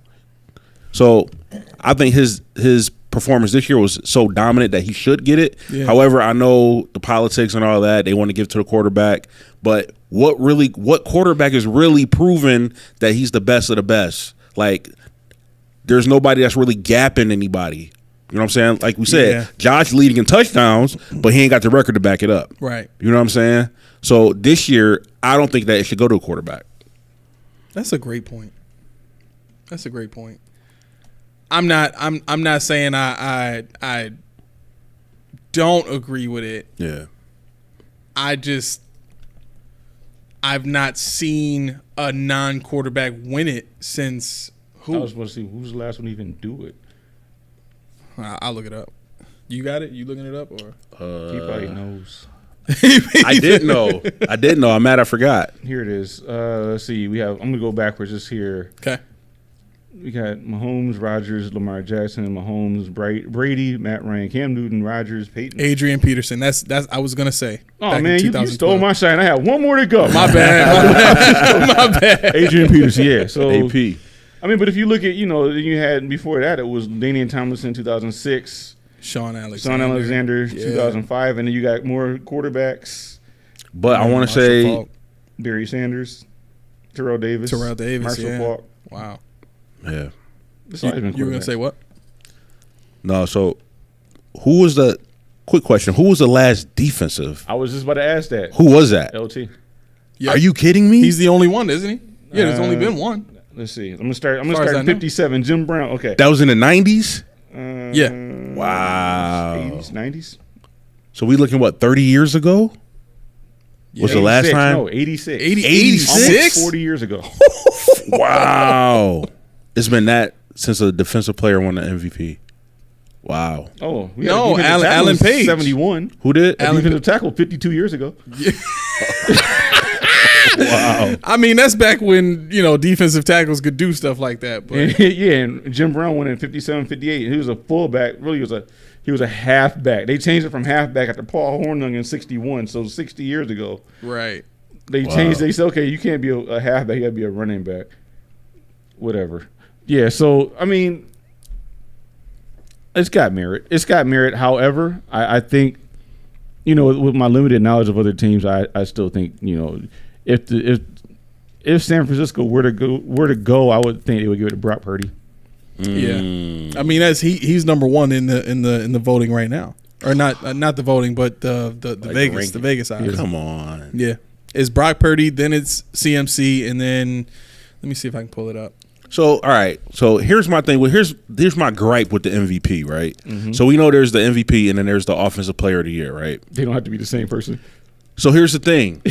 MVP means right. Let's go with what it means. Most valuable player. Right. So in my mind, that says if this player is not on my team and he's not playing, we probably not gonna win this game. Right. Right. So to me, when I look at the San Francisco 49ers, to me that person is not Brock Purdy. Fun fact, do you guys know when Brock Purdy, Deebo Samuel, and Christian McCaffrey played, they're undefeated? I believe it. When when all three of them are played, they're undefeated. They have not lost a game. Yeah. However, all them games Deebo was out, they lost. If CMC don't play, they lose. I think Purdy actually might be on pace to be the next Tom Brady if you keep going. Not saying he's the greatest, but only because you look at Mr. Irrelevant. Yeah. Was Offensive Player of the Year in his rookie year, Mr. Irrelevant. Right. And now you're in an MVP contention in your second year? Yeah. That's tough. I mean, Ace said a lot of times, Kyle Shanahan, but that's tough. Yeah. To be the last player drafted. Now look at you. No? Tom Brady. He wasn't the last player drafted. Mr. Irrelevant might as well have been. Nah, Mr. Irrelevant is like his odds of starting in a game were the same as Brock Purdy's. Nah, Mr. Irrelevant is like, should we trade this? Let's just let it run out. You know what? Who's this guy? Who's left? Give me that guy. Who's left? Yeah, they're like him. We didn't even scout him. Just give me him. What you're really telling me right now is Kyle Shanahan was smarter than everybody else in the NFL. Maybe Which he's shown that he has been for the last 7 years of his coaching. Well, not even that, because back in Washington when he had Kirk Cousins there, and Kirk Cousins was putting up 4,000 yards, and even RG3 was putting up 4,000 yard seasons. Well, he only had one, then he got hurt. He kept getting hurt, yeah. But that was Kyle Shanahan's offense, and he had Sean McVay with him on that offensive staff. So, I mean, I'll put it like this: I think Brock Purdy is trending in the same direction as Tom Brady, and what made Tom Brady great is he took the indoctrination, or he took the mentality of, I'm just a system quarterback, and he rolled with it at first. That's cool. We winning games. I'm just doing whatever it takes to win games. And I'm telling you right now, what's going to happen with Brock Purdy is he's eventually going to get to the point, because he's already processing the game at an elite level right now. That's his claim to fame is his ability to process and make the right read and hit the right receiver. But as time goes on, he's going to be able to do a lot of the same stuff that Brady did, because now he's got the experience to know, okay, based on what I'm seeing, you come here, you go over there, and you run this route here. It's going to be the same thing all over again. The only difference is they're probably going to win. If they're somehow able to keep the core of Brock Purdy and a solid offensive line like he has now, and some good key defensive players, they could win just as many championships as Belichick and Brady did, if not more, because they got an offensive guy at the helm. All right, I got a question though. Do you think Brock Purdy could do that if he was on a different team? Well, I think that's the conversation that people used to have about Brady, and I think right now the answer is no. And I think it was the same for Brady when he was with the Patriots. You could say, if you put Brady on the Bills, is he doing the same thing? No, probably not. So I had that same mindset, but then Brady did it. Yeah, but that was after, and this is why I said I think as time goes on, Brady will be Brock can be where Brady is, because I think after you start winning championships and you get that experience under your belt, you know what I mean? It's you know what it looks like, right? Then you get to the point yourself. where you can put a team on your back, right? Because smelling yourself a little bit, you I can go anywhere. Like look at Brady's performance in the first 2 Super Bowls versus the last 5. Or for him, the last 6, So, like, if I'm looking at that, I'm like, okay, the first 2 Super Bowls was elite all-time defensive play. Just don't lose us the game. Right. At the end of the game, it wasn't Brady throwing a touchdown. No. It was Brady making key short throws and players getting run after the catch, and their kicker winning the game for him. Wasn't it Vinatieri? Yeah, it was Adam Vinatieri. That's right. Yeah. So and that was for both games. It was Adam Vinatieri that won, right? But then you started getting to the games where it was Brady doing a comeback from 28-3. Right. You know what I'm saying? Right. That's a big difference from just doing enough to get your kicker in range. Right. So that's why I can say, like, Brock Purdy's on that trajectory right now, whether people want to accept it or not. He's got the right coaches in place. He's got the right players in place. Let's see if he could do it. Yeah, that's a personality thing. And if you had that kind, that's why I like guys like, and this is not going to turn a basketball producer, but that's why I like guys like Anthony Davis, because Anthony Davis is a mutant because he was recruited and went to college or committed to college as a point guard. Yeah. Then he had a I think 7-inch growth spurt in that summer. From senior to freshman year. Oh, man. So when he showed up to the campus, Kentucky campus, they didn't know who he was because he went from 6'2" to 6'10". Wow. And so when they saw him, they said, that's why he has handle. That's why he has, he has the movement skills. He knows he's not clunky outside of the basket. So you get a guy like Josh Allen who's always had, even though he wasn't recruited, always had these gifts, the hand size, the body size, the speed, the arm strength. But you get guys that may have broke their arm or something like that, and they have to learn to do it a different way. Mm-hmm. Josh hasn't done that. Mm-hmm. Same with LeBron. LeBron never did that. Right. So you're getting by on talent, but you don't have the mentality. You don't have that Mamba mentality, the killer instinct, which I don't think Josh really has. Really? I don't think Josh really has a killer instinct. You don't think? I don't know. Like, I think you do. Yeah, right. That's what I'm saying. Like, you don't play the 13 seconds game the way you did if you don't have that. Well, you were on a roll that time, but see, he's done that how many times? Yeah. Like 2020. Let's take it back to 2020. Okay. They had how many comeback wins did they have that year? That they were known as like the cardiac kids that year. Right. And that was all Josh, like, bringing them back. Last drive of the game, we going to win it. Right, but that's not playoffs, and that's okay. See, okay. That's where that's you fair. just in the beginning of the show you said it's a different ball game. I think you said so. Different ball game. When I say mentality, look at Kobe. But look at Jordan. Look at those kind of guys that go in there. Look what Larry Bird said. Did you hear what he said he walked in the locker room in the inaugural 3-point contest. Mm-hmm. Didn't he look nobody in the eye and said, "Who in here is coming in second? Which one of y'all B's is coming in second? Because I'm first," and walked out. When he think Josh plays like that? No. When Larry Bird, who was it they were playing? I forget who they were playing against, but he said, I think it was the Pistons? Maybe not. But he said, "You know what? Why is this white boy checking me?" Larry Bird from rural Indiana. You disrespect me by putting a white boy on me. Right. Bird was different. Torched him for 40. Yeah. He said, "Never do that again." Yeah. That's the mentality. That's the Tom Brady arrogance.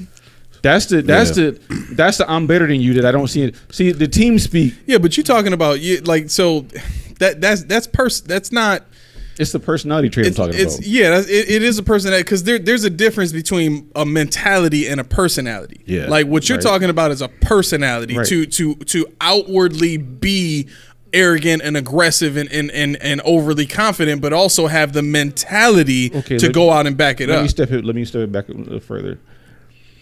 You've even said the work ethic of Josh Allen is questionable. Okay. That's a mentality thing. That's not a I want to be the best at what I do kind of person. So I think Josh has the mindset, like me and A saying, he has the mindset, but he's just not putting it to paper. It's not showing up. Because like you said, in the playoffs, I think his mindset is there, like I'm about to take over the game, but it don't work out that way. Yeah, I think too many times he's been in situations where, because to me this is the one thing that we have to keep in mind above everything else is that the players that Josh has on offense this year compared to what he's had over the last 5 years is very different. Yeah. When you go from John Brown and no disrespect to Cole Beasley, but Cole Beasley, and don't forget Calvin Benjamin. Exactly, right. Like those were his receivers, right? And even in his first playoff game against the Texans, his best receiver was Duke Williams. Mm-hmm. Like, come on, Duke Williams is getting 18 targets in that game. He's not even playing no more. Right. So you know, for us to use, and I get that we're just using the mentality of a Larry Bird, but like basketball as a game is very different. One player can take over the game. Let me take it back. Tom Brady then.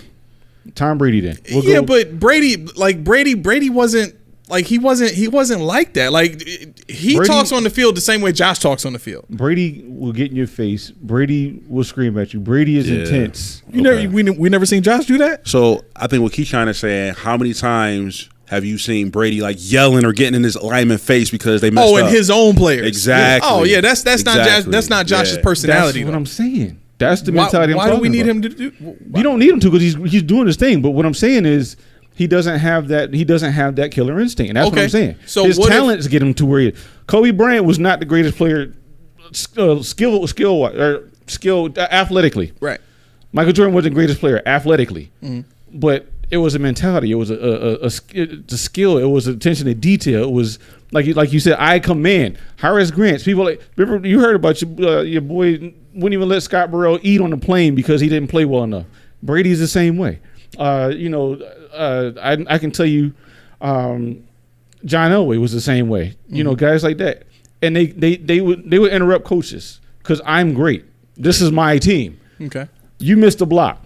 You know, grab him by the face mask or whatever. You don't have to do it just like that, but it's that passion. I think that's what people. And I'm not looking, like I said, Josh Allen. This is not an attack on Josh Allen. This is just me stating that I don't think that his personality and his makeup fits the bill of that killer instinct type guy. Okay. I think his what he does on the field is a product of his natural born ability to be great. Mm-hmm. I don't think he's done a lot to enhance. I think I got you. Okay. I think I got you. Check this out, right?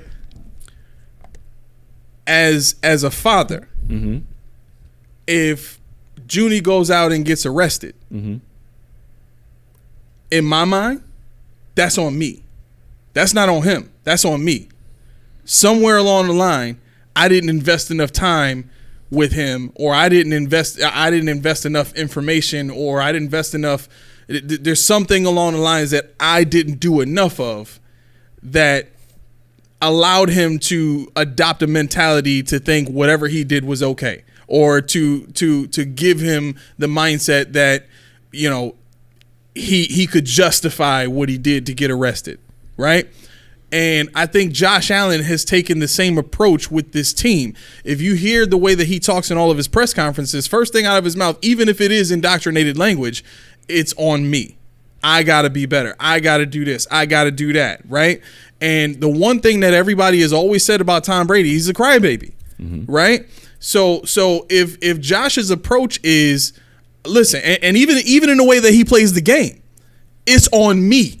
I'm putting the team on my shoulders. I'm putting everything on me. I'm gonna go win this game, even if it's to a detriment at times where he's throwing three picks in a game and losing to the Jets. His mentality has always been and probably always will be, I'm putting everything on me, because it's been like that in high school.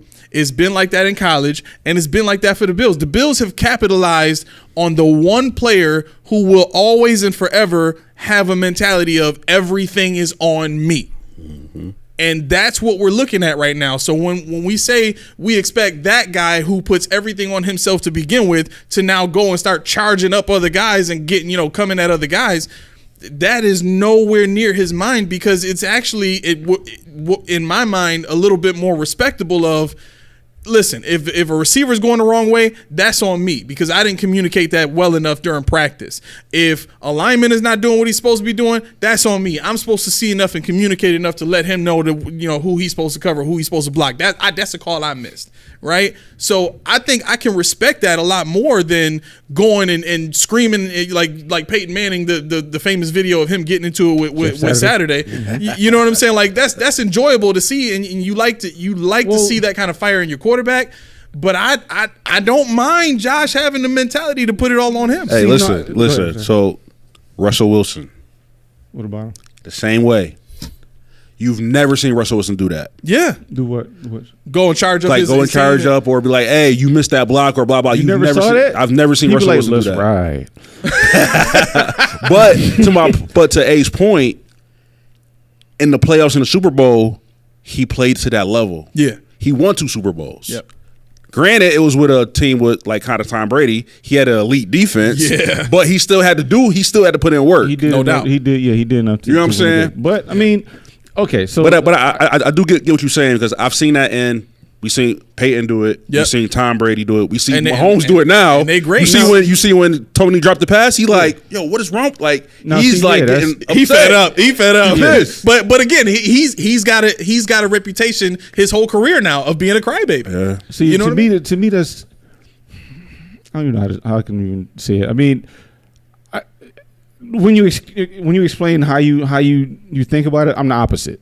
So that's why the philosophical difference occurs. So, Junie, if you get arrested, bruh, Keyshawn ain't bailing you I'm out. gonna tell you, this is true. When I don't even know how old. Mama threw me under the bus. When I was however old, I was a hothead, had problems, and my mom literally used to physically keep me at home sometimes because she didn't know what I was gonna do when I went outside. I had to look in my eyes sometimes. It was like, yo, no, not today. Right. And I'm gonna curse right now. She's like, yo, you go to gym. I'm not bailing your ass out. That's how it came up. So when that'll fix you real quick. I knew just not to be caught. But see the thing. But my point is, like, when I see somebody grab somebody by the face, Peyton Manning. Yeah. I'm out there. I just put 350 up. Where the fuck were you? Right. I knew what they were gonna do. I told you what they were gonna do. Where the fuck were you? And see, in my mind, it's like, it's not on me. What I can control is on me. If I tell you to slide the courage left and they come from the right, that's on me. But if I tell you to do something and you didn't execute the task, now we got a problem. And that's how I look at it. So when I see Spencer Brown getting blown off, correct him. When I see, whatever, correct him. As you're a captain, correct him. But see, the thing is, when people correct people, Stephon Diggs, what do they get labeled? Like you said, a diva. Yeah. A crybaby. Yeah. Anger management. Get him out of here. Right. But look who was on the field who was pissed off when we lost the 13 seconds game. Diggs. Look who was on the field rallying the troops when a guy was getting CPR in the field with tears in his eyes. Diggs. That's the fire that I need. That's passion. That's what I'm talking about. Somebody that. But do you have to have that from just one guy though? Like, if we already have that in Diggs, do we need that out of Josh? It should be an 8. You don't need it, but it's not something I'm asking you to do. Nobody asked Diggs to do it. It's in him. Mm-hmm. Right. The first thing he does, no. I don't think we can like truly know, because none of us knows Josh Allen personally. No. Right. But I don't want to get so deep into saying it's not in Josh to do that. No, I just think based on what Josh has shown, it's more likely that what I'm saying is because that's just what it looks like. No, I think what you said was right though. Do we need it? No, we don't need it. But in my mind, I'm gonna let you go. In my mind, sometimes you can't restrain somebody. You know what I mean? When it's a beast inside of you, it's gonna come out at some point. So you want the left tackle Glenn to get a stand up and say, "Go sit down, go sit down." Man, just take your ass to the bench. That's what you got to say. But no, go ahead. So yeah, I think that really boils down to personality though, because like I said, I've seen great players do that, and to me personally, when I see that, I'm like, man, he ain't playing. Like, he ain't playing around. Like, he really want this. He want it that bad, right? And I see that. But, again, personality, because, like I said, Russell Wilson got 2 Super Bowl rings. That's not his personality. But not to say he's not a leader, he can't do it. Yeah. Not his personality. Same thing, Eli Manning. You'll never see Eli do that. Yeah.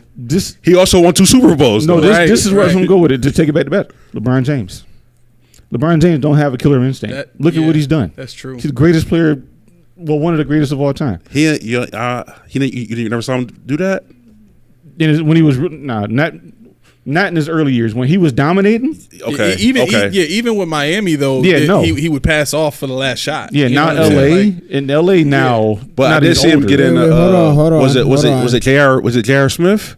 Oh. The meme, the infamous meme. Like, what are you doing? The producer has words. What's up? Whoops. Let's rewind to the fact that he was in Cleveland when it was just him. There were times where he did had that mindset, a mentality that he was the main role player on that team, where he was like, you know what, Kyrie's gone.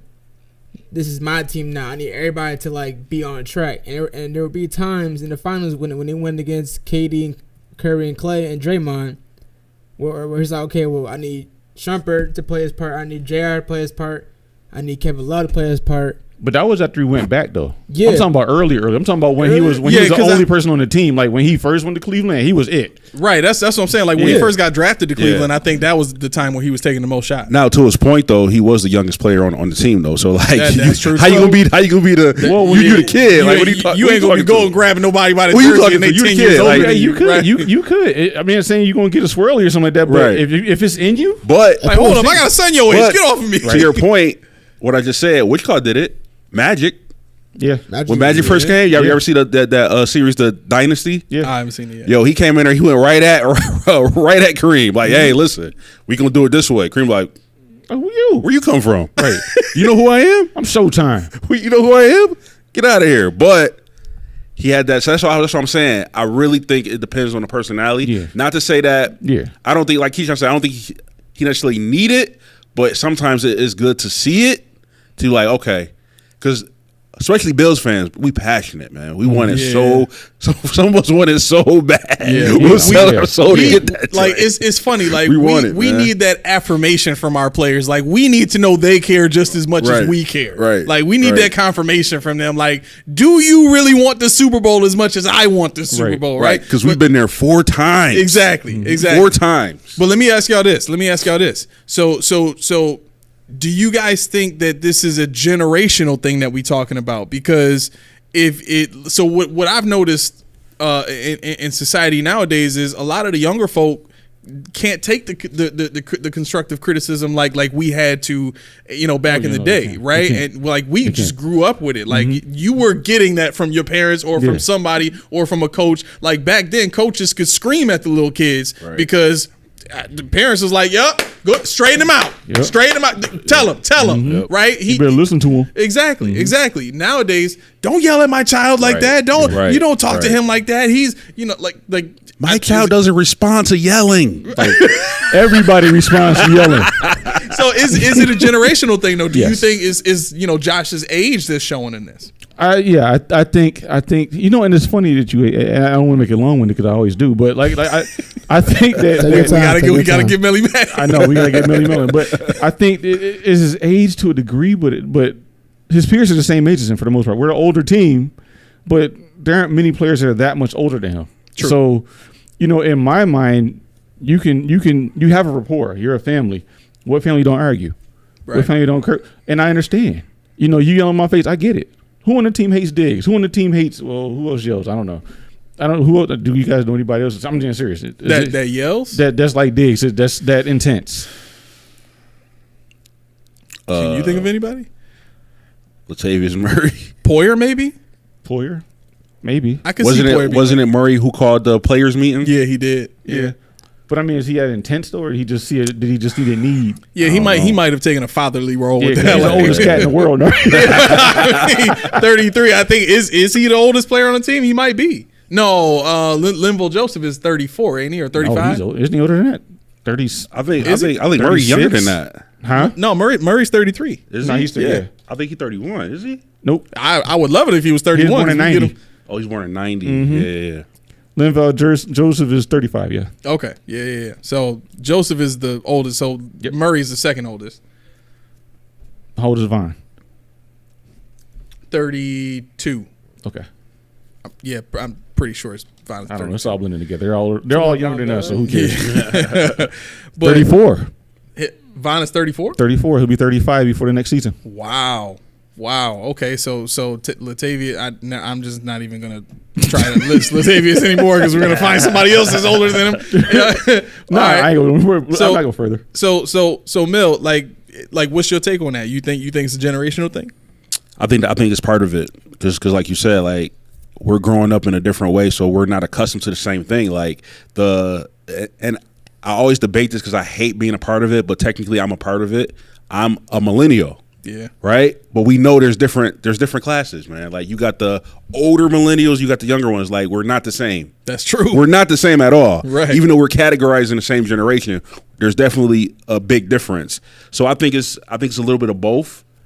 Part of the generation, and two is it goes back to personality of the player. Like some people it's in them, right? They just have that personality. It's gonna come out. Like Diggs. He's passionate about it. He want to win so bad that he don't care. He gonna let you see it. He don't care, right? Where other players, they might say, you know what, I'm not gonna do this in front of everybody. Mm-hmm. But when we get in the locker room, it's me and you, right? Yo, right? It's you ain't hearing that no more. It's me and you. It's not like, Hey, you. So like, I don't know if he's doing that or if he's not outside the locker room. But I would say if you want to be a leader.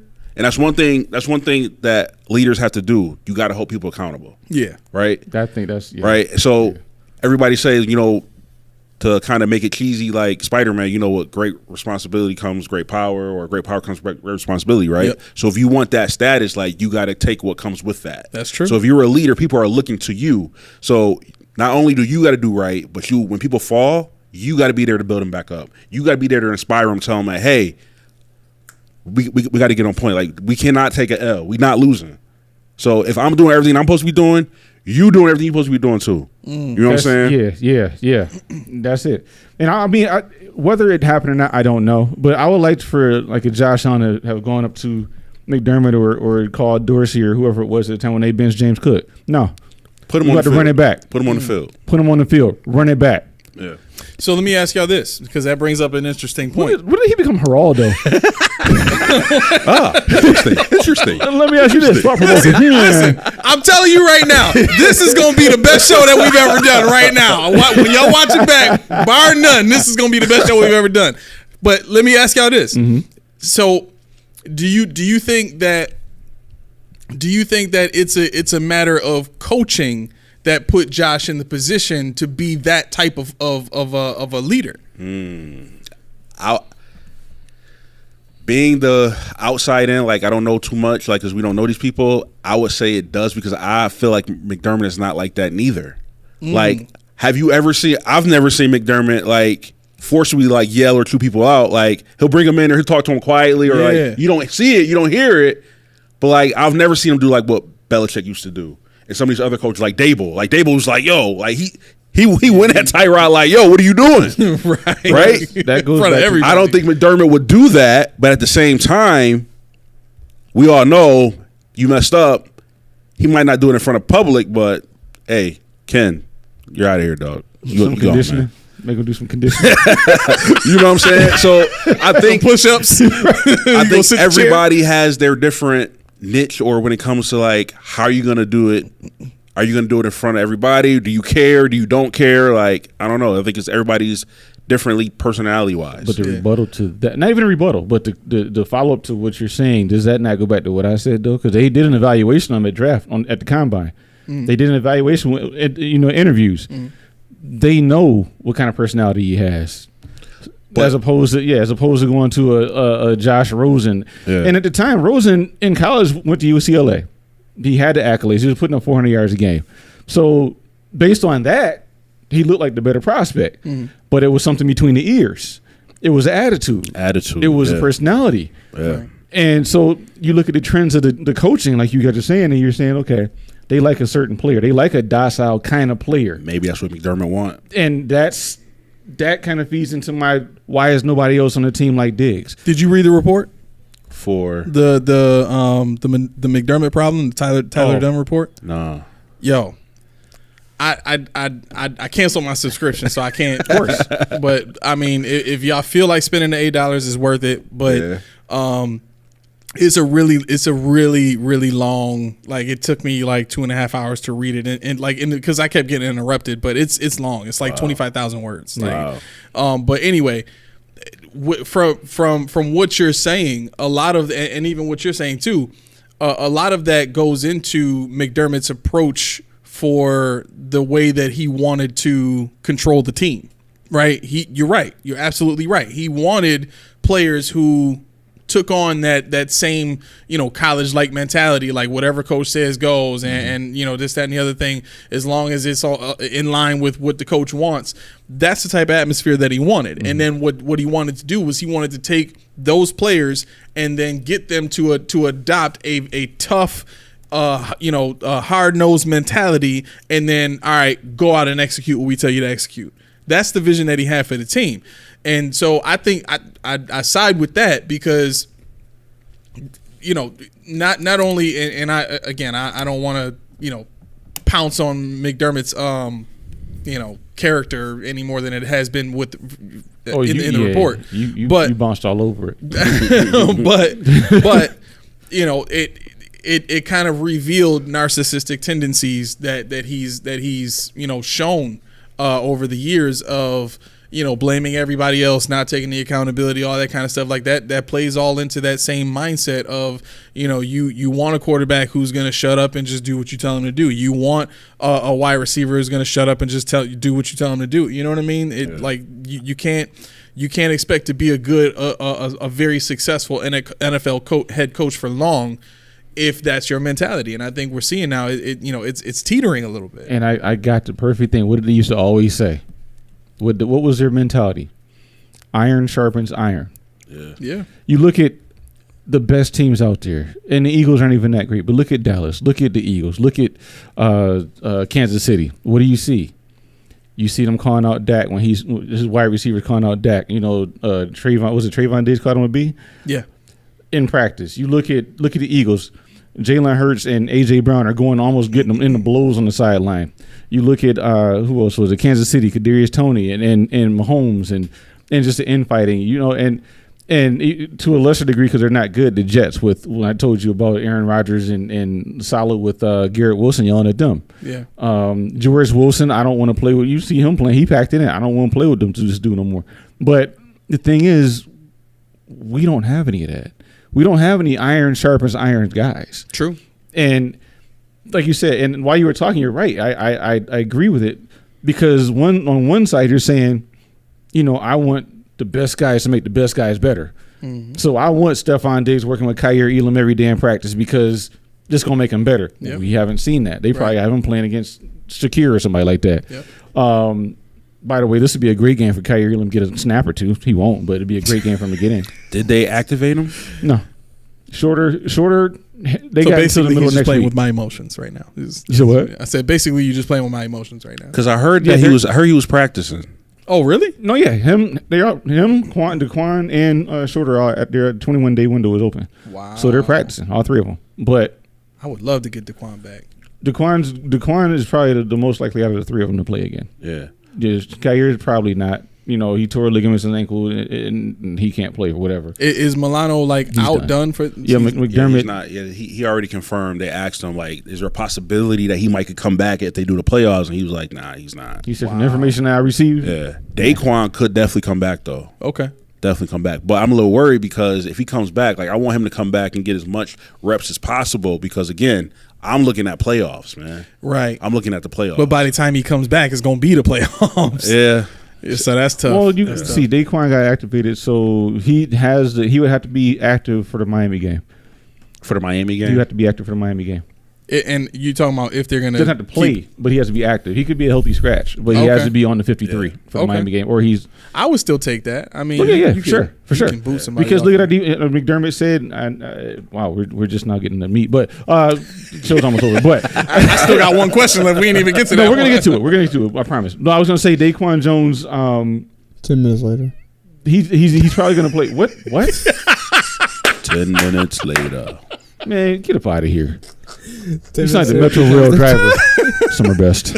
An hour later, it's like 8 o'clock, and Key's still talking about the same Television question. Come on, Key. South Campus. Finish up. No, but man. Daquan Jones. If you listen to the press conference from McDermott yesterday, he said there. Somebody asked him, "Are you looking at additions at defensive tackle?" And he said, "Honestly, and this is where because he would never answer this question before. He would never give a true answer. He said, we'll have to evaluate after this game because we're real thin at defensive tackle. He said we got to see where Daquan is, and we're gonna have to evaluate after that. So normally you say, I'm not going to get into it. The health is what it is. But he knows time is of the essence, especially if you want to get to the playoffs. Because right now, we still don't control our own destiny. So be that as it may, we got to win out. We got to. People are, what if we lose? Got to win out. Just have it in your head. I don't want to hear if we lose one, got to win out. Right. Yeah, 100%. All right, last question. Yes, sir. What's better for the Bills going into the playoffs? Josh Allen in the passing game getting into sync like previous years, or James Cook in the running game becoming the strength of the Bills' offense? Can I go first, or you got it? Go ahead. The running game. Ooh, why? As I said earlier, I know Josh Allen can do it. Okay. I know what Josh is capable of. But if you have a run game as a strength with Josh filling in the blanks with Steph Diggs, and they can get rest, they can do other things besides carry the team.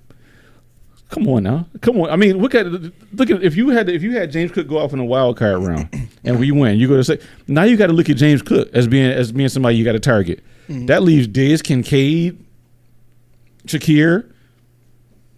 I was gonna say Davis, but never mind that. Thank you. Dawson Knox. I'll just put Dawson Knox in there because we might as well just let Davis win out way wide. It's playoff game. It's playoff game. He's waiting for the playoffs. Oh, No, to he's do waiting what? for the bus. To do Right, to do the same thing he's doing all season. But no, I definitely would side with the run game being the biggest answer to your question. Okay, what you got? So, I agree partly. Uh-oh. This is the partly. I agree with what he definitely said. It would be awesome to solidify that run game because, again, you know what the Bills are basically about. They're a pass-heavy team, right? However, we have not seen that since Brady came. But we have not seen the passing game like in sync like it used to be. Yep. Right? Yep. So I need to see that to make sure, like, I know you can do it. I see you do it, but just run it past me one more time to make sure we good. Like, I need a live run. Make sure you can do this. Because, like, I don't know, man. Like, Diggs have not been his normal self. Yeah. Like, he's not, and I don't know what it is. Maybe because he don't have to, but the run game is definitely important. I definitely think it's important, and it's a huge plus if we have it. Yeah. But I want to go back to our principles, man. Like, Josh can air it out. Our receivers are like, let's show me you can do this still, and now add James Cook with the running game. Right. Who's stopping us, man? Yeah. Right? Yeah. I agree with that. I think that, see, that's kind of like, that's what made me think about this question because, even last year, I think anybody objective enough to really even go back and watch some of the games from last year would tell you this passing offense didn't look like it did in 21 and 20, right? Those were the years where, as a Bills fan, you looking at the team and you're like, yo, who are we right now? Like, I remember saying that during the Rams game when we went and just dominated that game, right? Yeah. So for me, I agree wholeheartedly because we've seen the run game in a bunch of games this year. What we haven't seen is consistency within the passing offense in terms of who are we putting up there as our go-to option on third down, because we haven't shown that as Diggs, right? Who are we determining is our primary option in the middle? Because we've seen Kincaid kind of do it. We've seen them throw it in Knox. We've seen, like Cook doesn't really get the ball up the middle, which is interesting to me because I think he's always open in the middle. Yeah, well, right, but I just for some reason he doesn't get it. You're right. He doesn't get it. But he's always open. But yeah, I think that the passing game being at an elite level is something that we haven't seen since the Miami game. I mean, was it even really elite at that point? Where are we at Miami? The Washington game? Washington was good. Raiders Tampa was good. Tampa. We were at 78% completion. I mean, 324, 2 touchdowns, 1 interception, 77.5%.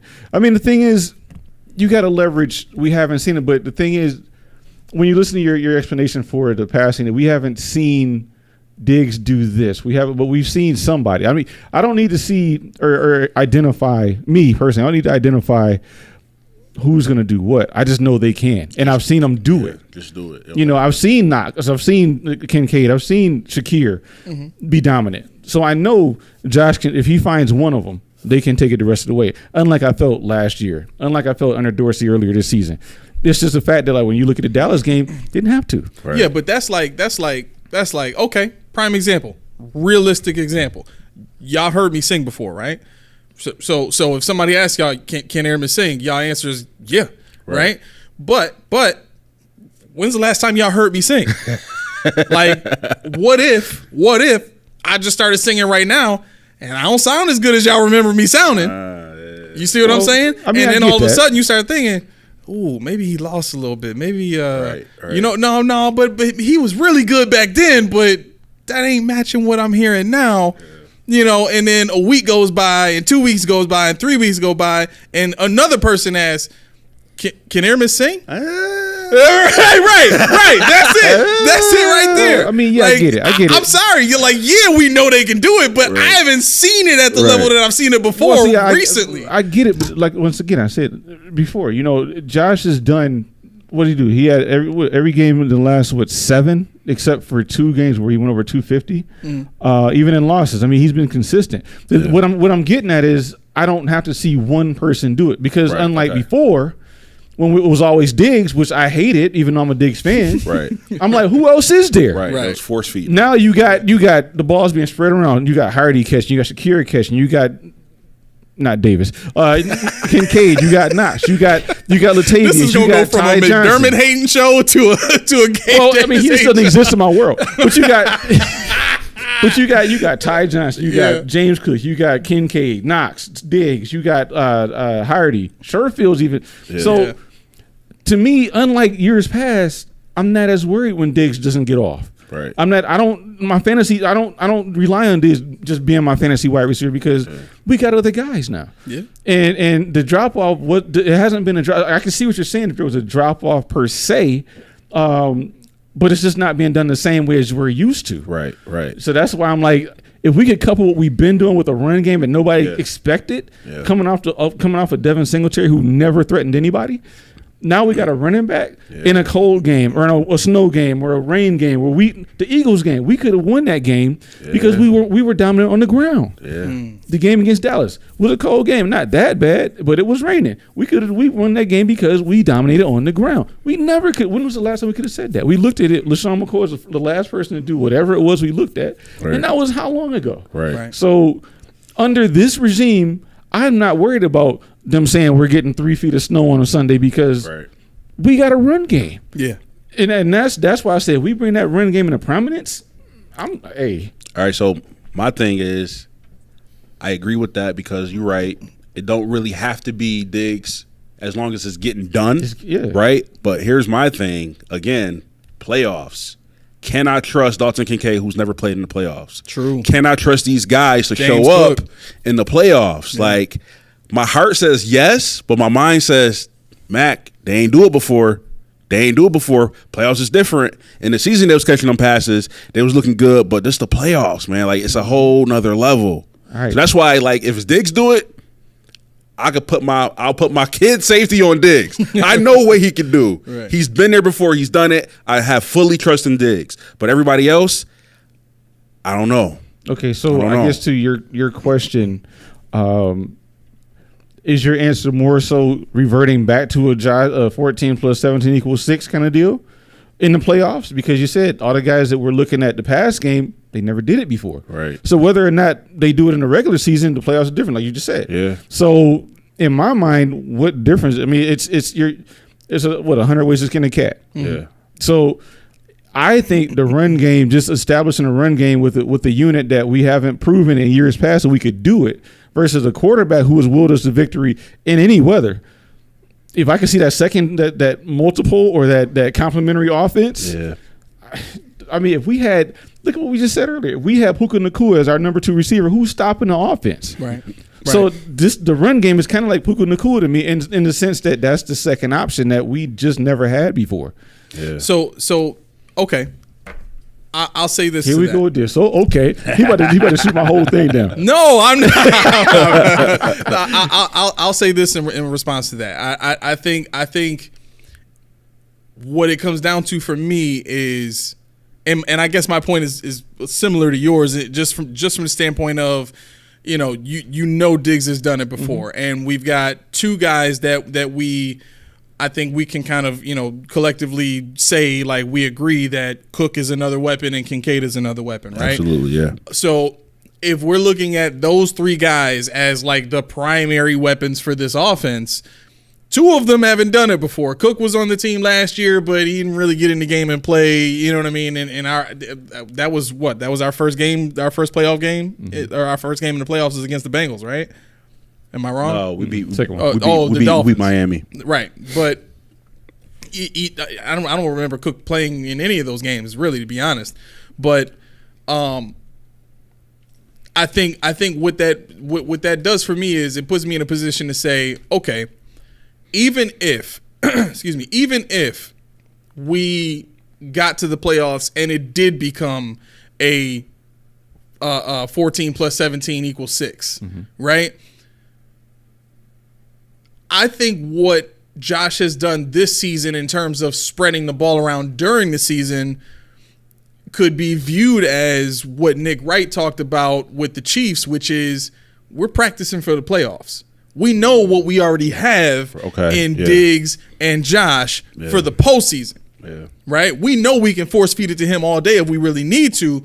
Let's try to work in everybody else and get their confidence up and get their performance level at a consistent, point to where we know, okay, we can count on Kincaid to give us 70 yards and 5 catches. We can count on Cook to go out there and give us, 14 rushes for 80 yards and, and 4 catches for 60.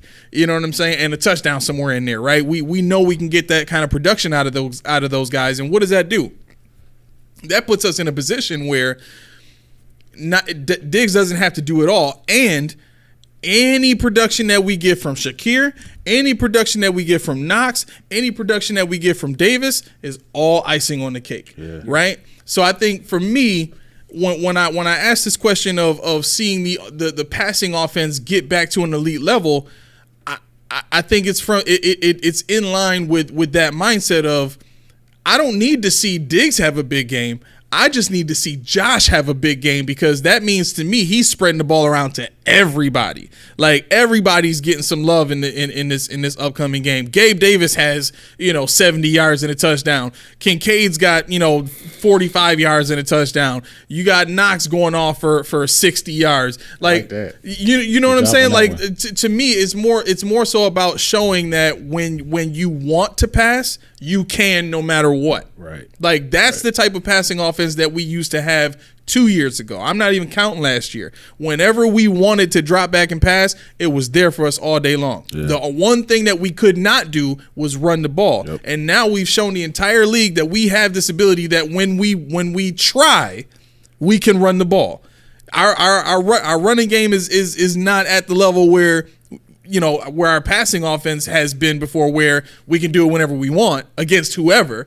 But it's at a level where you got to respect it now. It's on tape. Everybody knows it exists now. You can't deny it. You have to prepare for it, right? And so what I'm asking myself at that point is, well, what if they take the runaway? Then what? What if a team is able to make us one-dimensional where all we can do is pass the ball? Okay. Can we win a game just passing the ball? What was the question again? Maybe I misunderstood it. So the question was, you making me go back and do work now. Pay attention next time. Let me see. Oh, so the question was, what is better for the Bills going into the playoffs? Josh Allen in the passing game getting into sync like in previous years, or James Cook in the running game becoming the strength of the Bills offense? Okay. All right. So in what you just said, that's what I thought. If they got to make us one-dimensional and they take away our run, Josh Allen's going to destroy them. That's the way he's going to destroy them. You would think based on the history, but again, that's why I asked the question, because in my mind, I haven't seen enough that tells me that they will. See, for me, I want to solidify the fact that it wasn't a fluke last week. I want them to say, "Oh man, the Bills are runners. Okay, yeah, they can run. What are they doing?" Mm-hmm. James Cook, number one. We got a game plan against them. Yep. We got a game plan against Spencer Brown, whoever the blocker is. You want that legend to keep building going into the playoffs. So I would love for try to make so they're like, oh man, yeah. Okay, and if you have Josh Allen as the other side of the one dimensional, yeah. Wait, little way. He's looking at it from like a scheming standpoint. Like, I got to play these boys. Yeah, right. What are we looking for? All right, you got to stop. Let James cook. You got to stop. Like, you know what I'm saying? Like, and then too, like, I don't know, man. Like, I see our team. I think we's just as good as like being a complete team like San Fran, dude. I agree with that. Right? Like when we put it on, especially, you know what I'm saying? Like, they got McCaffrey, they got Debo, they got Kittle, they got Ayuk. Those are three phenomenal dudes I'll take right now. Yeah. Right?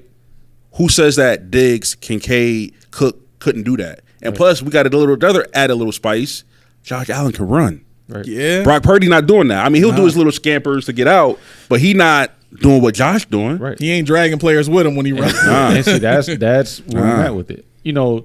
The fact, could you imagine if you established a run what a play action will do? Ooh. What an RPO would do? Oh yeah. So if they're game planning, you got to drop that safety in the box and drop it right over them. You got to make them think, freeze them just for a second. Yep. Because what you want to see is you want to see more heavy boxes. You want to see more 8-man boxes. True. Yep. And if you establish that run and you are consistent that you can get 3 to 4 yards even against an 8-man box, Diggs and they'll tear them to shreds. And Kincaid's got the speed. Knox has the speed to get to that second level and make a move after the play. Yep. So that's, in my mind, like you said, the scheming of it. That's why I picked a run, because I'm thinking, I want you to, Chess, I want you to take this away. Yep. I don't want you to take Josh away. Right. I want you to go for that, because it's going to be a rainy game. So you think I'm going to do that? But no, guess what? I got this unicorn over here. Yep. The giggle for me. When they get that, oh, you ain't watching tape. Oh man, no, that's good. I think you kind of moved me a single notch away from my stance. So you did good. Good job, Keith. Good job, Keith. Definitely clap that up.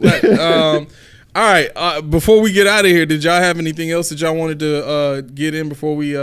We got to get in Mel, because Mel wants to talk about predictions. What is it? Predictions, and who are you trading? On the Chargers. Yes. I thought we was going to do that after the game. I don't care when we do it. I just love doing it. Wait a minute. No, we can't do it this week. You want to do it? I don't want none of them. I do. I got to hear this. Go ahead. Wait. They got to be healthy. Why? We could wait. Why? Why do they have to be healthy? Because they got to be healthy. We could wait. You want to wait or not? We can wait. We can wait till next week. This show thing. You want to do it now? Yeah, let's do it now. All right. If I'm the GM, if I'm Big Baller Bean, I'm taking Derwin James. Dog it, you stole Oh, you calling GR now? Huh? The guy before me stole my thunder. Yeah. I'm getting Derwin James for, I'm sorry. Micah Hyde. I'm sorry. Nope. Mr. Poyer. I'm okay with that. All day long. Because I figure Rap and Derwin James, we good. You know what? I hate the fact that I boosted Taylor Rapp this year. He still makes tackles, but he's never in the right position. Put Cam Lewis back there with him. But no. Okay, A, what you got? Uh-oh. You know what? I gotta look at the roster. Go ahead. I'm gonna take Rashawn Slater, the left tackle. I'm trading him for Deion Dawkins all day long. Oh, you Out of there, boy. Out of You can't there. do it. Mel don't Out know. of there. No, He's no, younger. He's better against the pass. He's younger than Deion? Yeah, he's younger than Deion. Okay. Let me see. Let me click on him right now. I'm gonna have to take that then. Let me see. I'm always improving, man. You Because gotta he's improve. younger. Rashawn Slater's 24. Ooh. Right. 6'4", 315 pounds. The boy got weight on him. He can play. He is a true left tackle. Okay. Deion Dawkins is a guard. Okay. So I would take Rashawn Slater in a heartbeat, put him in at left tackle, and just let him work. He's actually one of the young up and comers for the Chargers team. I don't see them getting rid of him, even if they do an overhaul next season. I like that. I am scouring this roster You right sound now. like I don't want I nobody. am scouring this roster. I don't want nobody. You don't want Khalil Mack?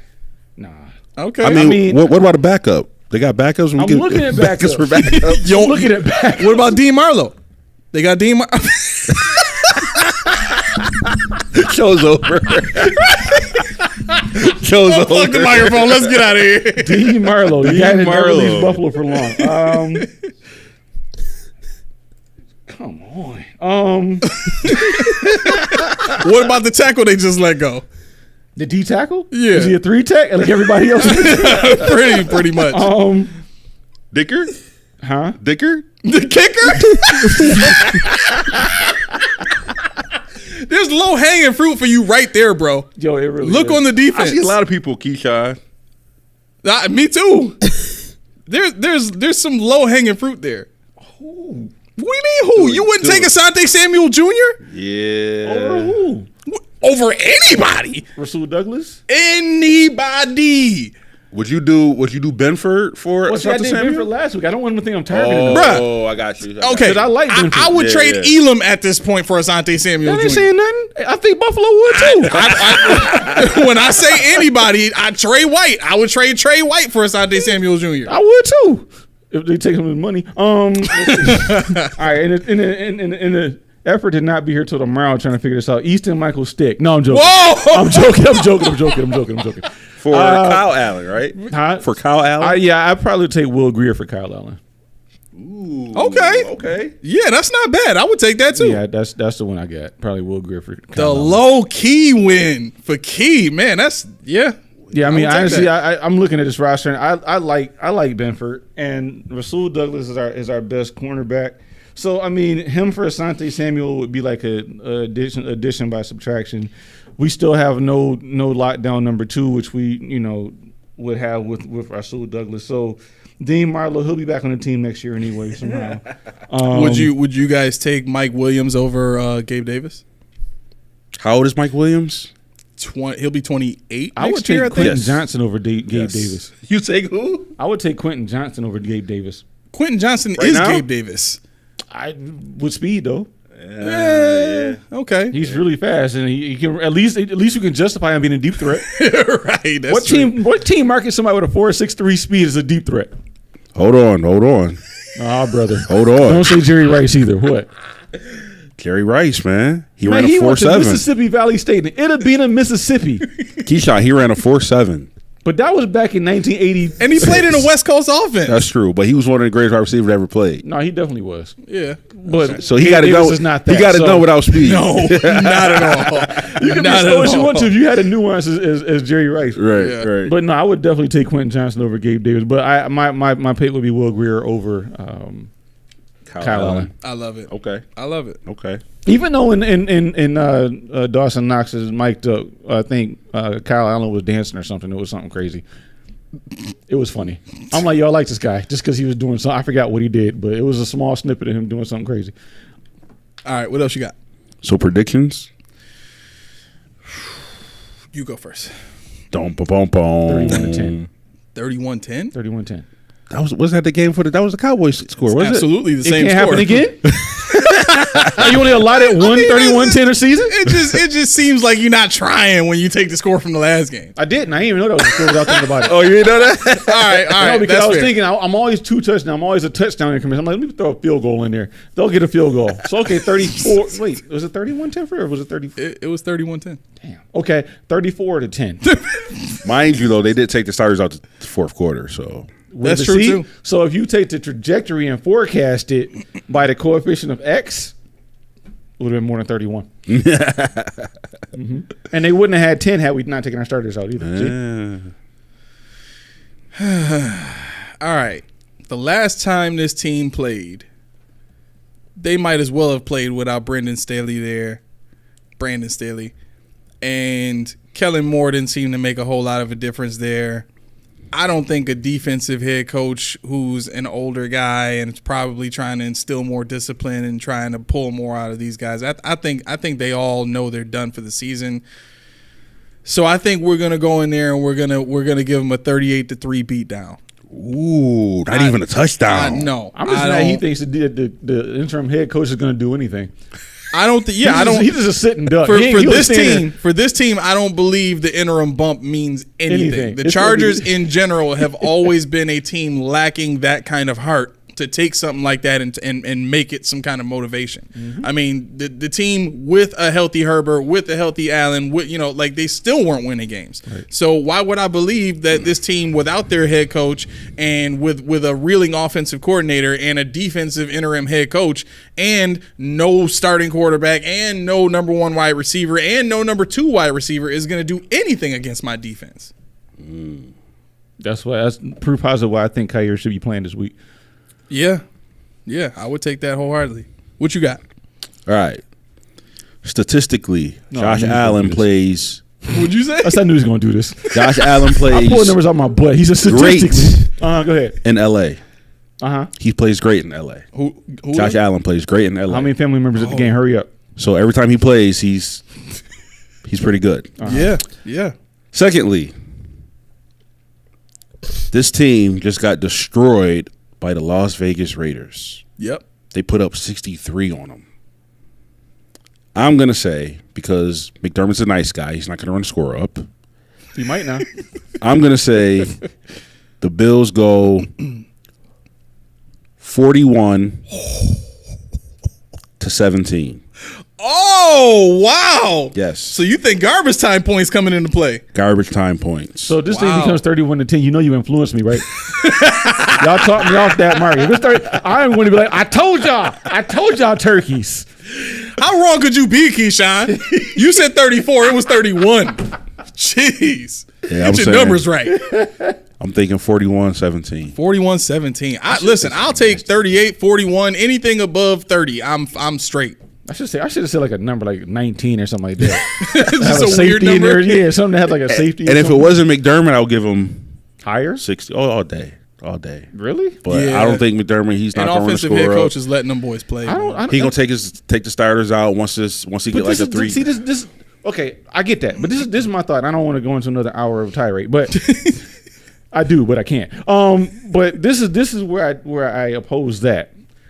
Because we still have a lot to play for and we don't control our destiny. So you can't risk your starters getting hurt right now. Mm-hmm. So if you're beating them that bad, 34-3 or whatever the case may be, I would think you would pull your guys out to rest them, right? So you can play the next and get to the playoffs. Right. So that's the only contention I have for what you said. Otherwise, I guess you. Yeah. So not running a score, but just taking your players out to play the next game, right? For be healthy, especially in the AFC where you have to win, right? I think that would be on the forefront of any coach's mind. Yeah. But I could easily see this team being at 30 points at halftime.